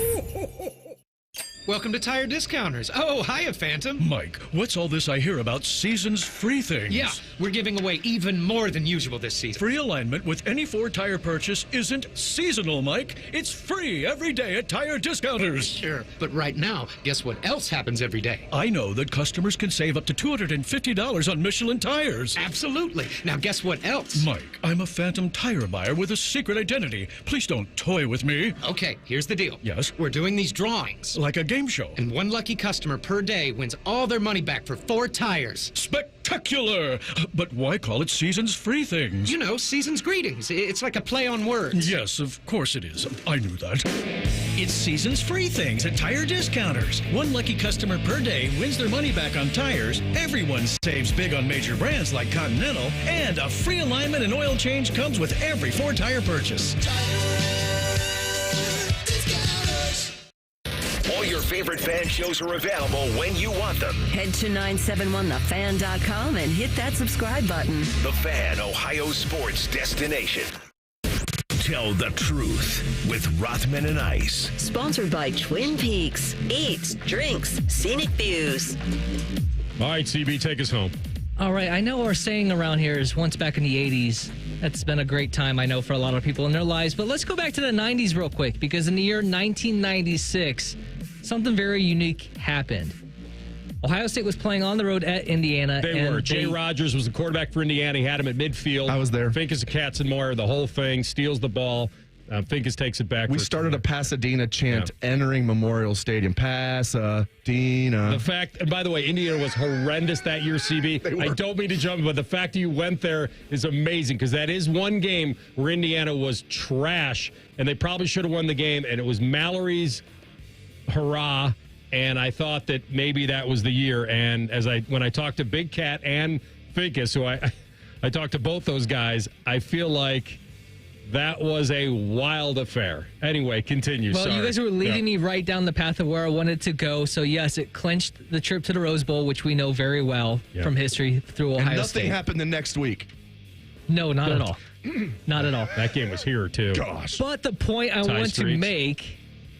Yeah. The point I want to make is that we saw the opposing team's fans, the road team's fans, tear down the goalposts. Now, I can't really recall any other situation where that's happened in the past from my memory, but my question to you is, tell the truth. Do you think we would ever see something like that again? It'd be tough because, see, the reason it happened then, I can say this, I was an Ohio State student, I was at the game, is because we took over the stadium. You couldn't do that anymore against Indiana. Well, maybe if they get rid of Signetti, but that's because it was like 70-30 at least, 75-25 Ohio State, because they hadn't been to the Rose Bowl since 1994. And of course, they're going to beat hapless Indiana, right? And as Anthony said, really, Indiana looked like they were going to win the game late. I don't think we will. I don't think we will. That is so rare. I don't know. I can't imagine another situation like that. Are you talking about Indiana if they were to shock the world and win this game? No, I'm saying just in general. Will we ever see a road team's fans like if Indiana take wins, down the goalpost? They rip down Ohio State's goalpost. The deputies get...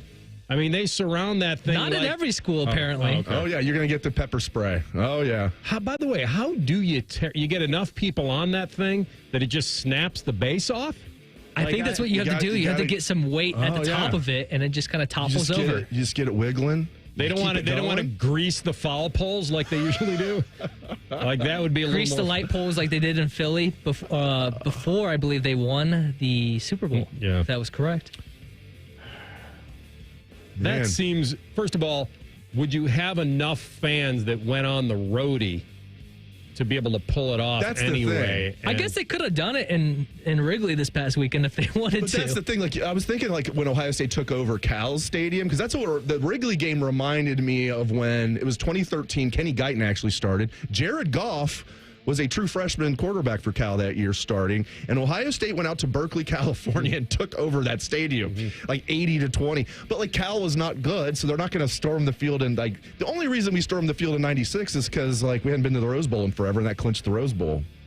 And of course, we're going to beat Michigan the next week. And this Michigan team's not good. This is a Ohio State team that's going to blow them out. And then, something happened. I don't know. The two locks that are left, no matter after this game, should be Ohio State beating Michigan and Indiana beating Purdue. Like those should be the lock of all locks.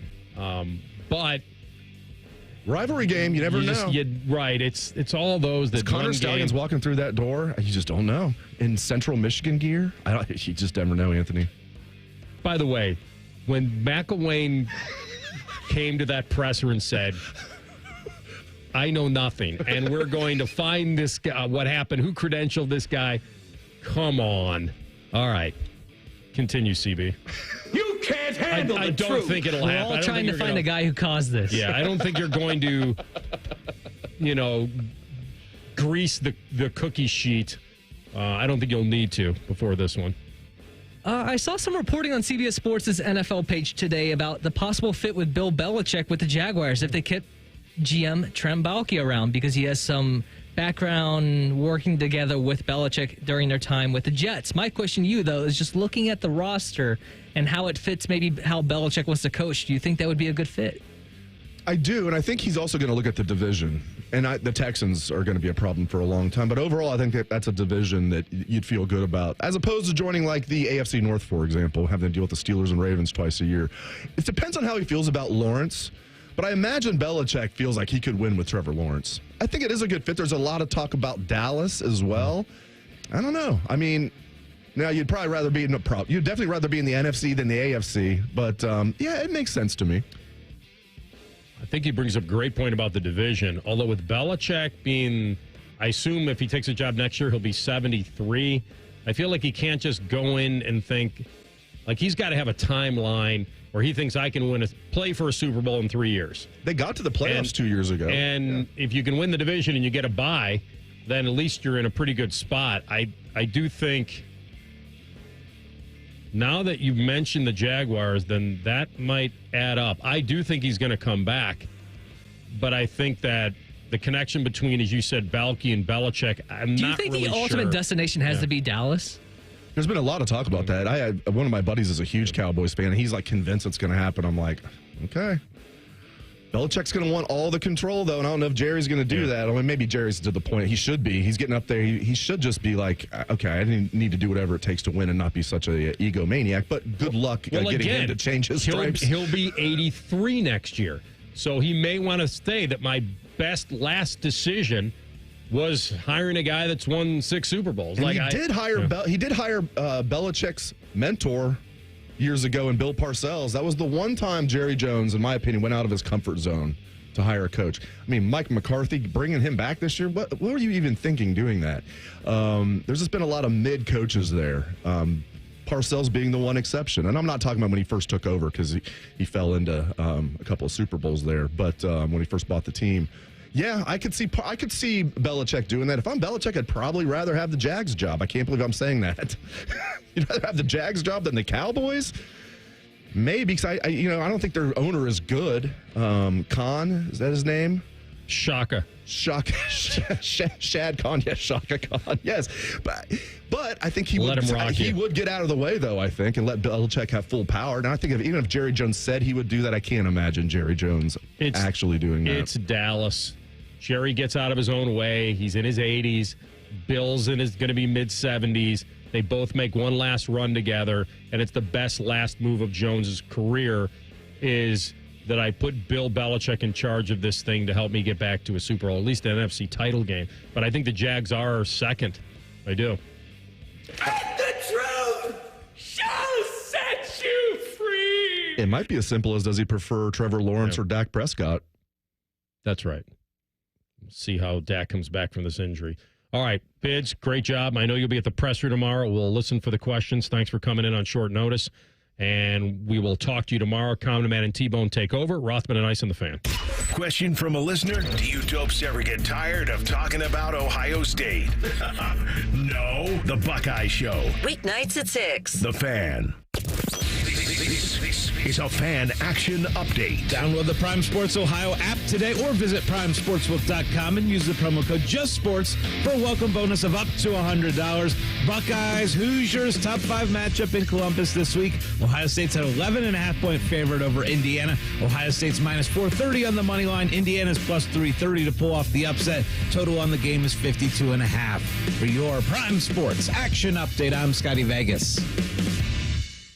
Common Man here for Universal Windows Direct. As we head into winter, you don't want to be stuck with old, drafty windows making your heating system work overtime. Universal Windows Direct is here to help you keep your house warm and save you money on those energy bills. And here's the best part. Right now, for every 2 windows you buy, you get the next 2 free, and there's no limit. On top of that, Universal Windows Direct is offering 0% financing for 60 months. That's 5 years. Restrictions apply because they always do. Call them today, 614-502-5220. Like me, you'll be saying, I love my windows. At Metal Supermarkets, we're all about getting you and your crew to quit in time sooner. That's why our service is a cut above. You see, no matter the project, we'll get you to the right metal, shape, and grade. Cut to any size, ready real fast. And yeah, we'll deliver, leaving plenty of time for the important things. like opening an ice-cold can of aluminum. Metal Supermarkets, the convenience store for metal. Hey, it's Anthony. Happy Honda Days are at Germain Honda of Dublin. Rich tells me they're going to help you celebrate your new vehicle with 0% APR up to 72 months on select 24 and 25 models with no payments for 90 days. And leases starting as low as $249 a month. Germain Honda of Dublin, where you'll get same-day service, no appointment necessary. See the dealer for all these amazing details. Strike now at Germain Honda of Dublin on Sawmill Road just south of 270. You can use your phone at a doctor's office. You can use your phone at a football game. You can even use your phone at an amusement park. But one place you should never use your phone is behind the wheel. Fines now start at $150. So remember, Ohio, phones down. It's the law. Hey, what's up? It's Bone. Guys, listen up. How many of you out there have been diagnosed with sleep apnea? Maybe your partner can't tolerate your snoring every night, and you can't stand your CPAP machine. The good news is there are alternatives to the CPAP machine, and Dr. Mark Levy is here to change your sleep and your life. Trust me, your significant other will thank you later. Dr. Mark Levy can customize an oral appliance that opens your airways, helps you breathe better, and stops your snoring. It's quick and comfortable and an alternative to those bulky, loud CPAP machines you always hear about. For over 15 years, Dr. Mark Levy has led the way when it comes to treating snoring and sleep apnea, and now he's expanding his practice to better serve his patients with a brand new location in Marysville. Yeah, Marysville. If you're snoring and waking up all of Marysville or wherever you live and not sleeping, call Dr. Mark Levy's office today. And as the end of the year approaches, a lot of people have exceeded medical deductibles, which means less out of pocket for you. Don't delay. Schedule your appointment today with Dr. Mark Levy at 1-800-MORE-SLEEP. You can also check him out online, sleepbettercolumbus.com.